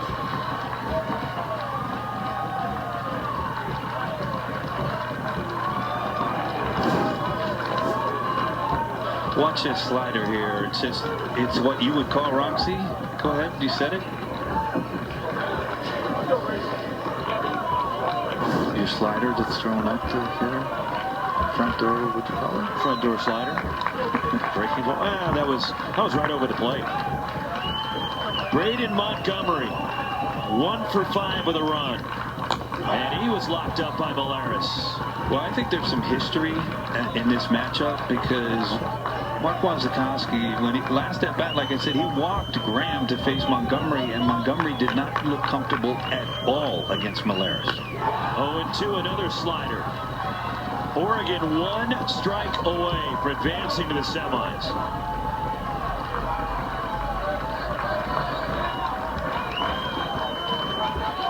Oh-2 on Braden Montgomery, and he parked the runner at first. And that's inside, and it hit him. And now Malaris is going to have to deal with Alberto Rios. My goodness gracious. I mean, and I will tell you, I've been fortunate to see Braden Montgomery hit many times this year because he's such a great hitter.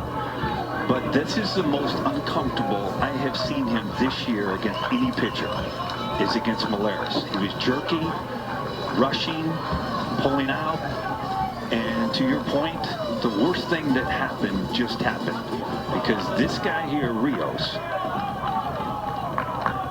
has come through time after time after time, and now it forces again the Ducks to play no doubles. What a spot.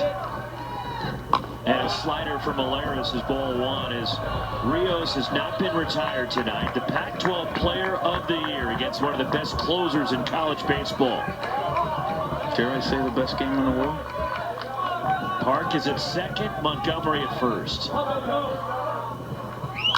Swinging a high fly ball right center. Racing over, on the move, and the catch is made by Colby Shade, in Oregon has come back, and the Ducks have beaten Stanford, and Oregon is into the semis of the Pac-12 tournament. What a big win for Mark Wasikowski in Oregon, and a lot of character shown by the Oregon Ducks tonight. It really was, Roxy. I mean, you see some jubilation from the Duck fans, but what a comeback, and how about the comeback with 2 outs and nobody on. Nobody on and 2 outs, and the Cardinal up 1 run.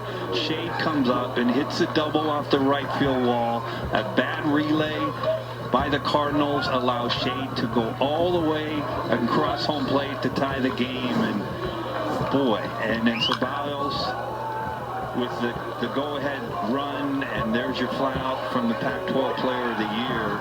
Hit it deep, but not just deep enough. And you see Malaris. This is a pitcher. Catch the ball. Catch it. Catch it. Catch it. Please catch it. bingo ball game. And win number 35 for the Ducks. So the semifinals are set. Both of these teams move in to the semifinals.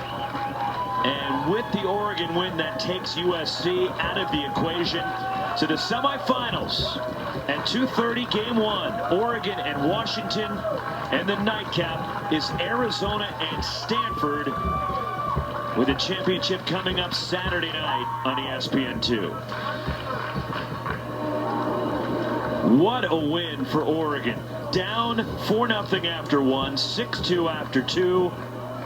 And they will fight on here to the semifinals, as our Zayo connection is Sabine Ceballos with the game-winning hit eventually in the top of the 10th inning, the homer. And Sabine, appreciate the time.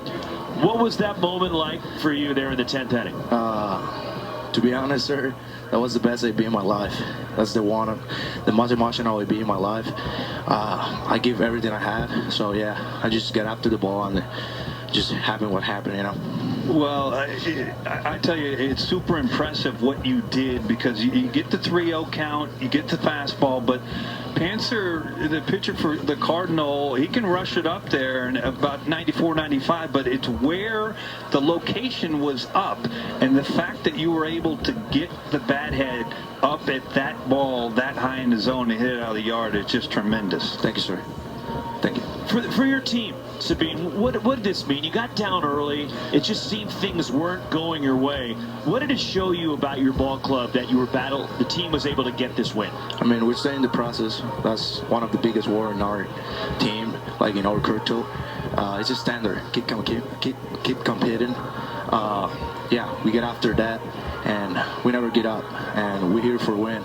So yeah, job is not done. So you guys gonna see Oregon Ducks competing every day, every pitch, every out. Well, early in the game when you were down 3 or 4 runs, your head coach came out, Mark Wazakowski, and talked to the entire whole infield. What did he tell you then? No comment. He's just telling us to relax and chill out, and the game is gonna catch us by the end of the season, like by the end of the game. So yeah, he just keep the things down, you know, just for to relax ourselves. Did that help settle everybody down? Yeah, 100%. Well, you get to advance in the semifinals, still playing for this Pac-12 tournament championship.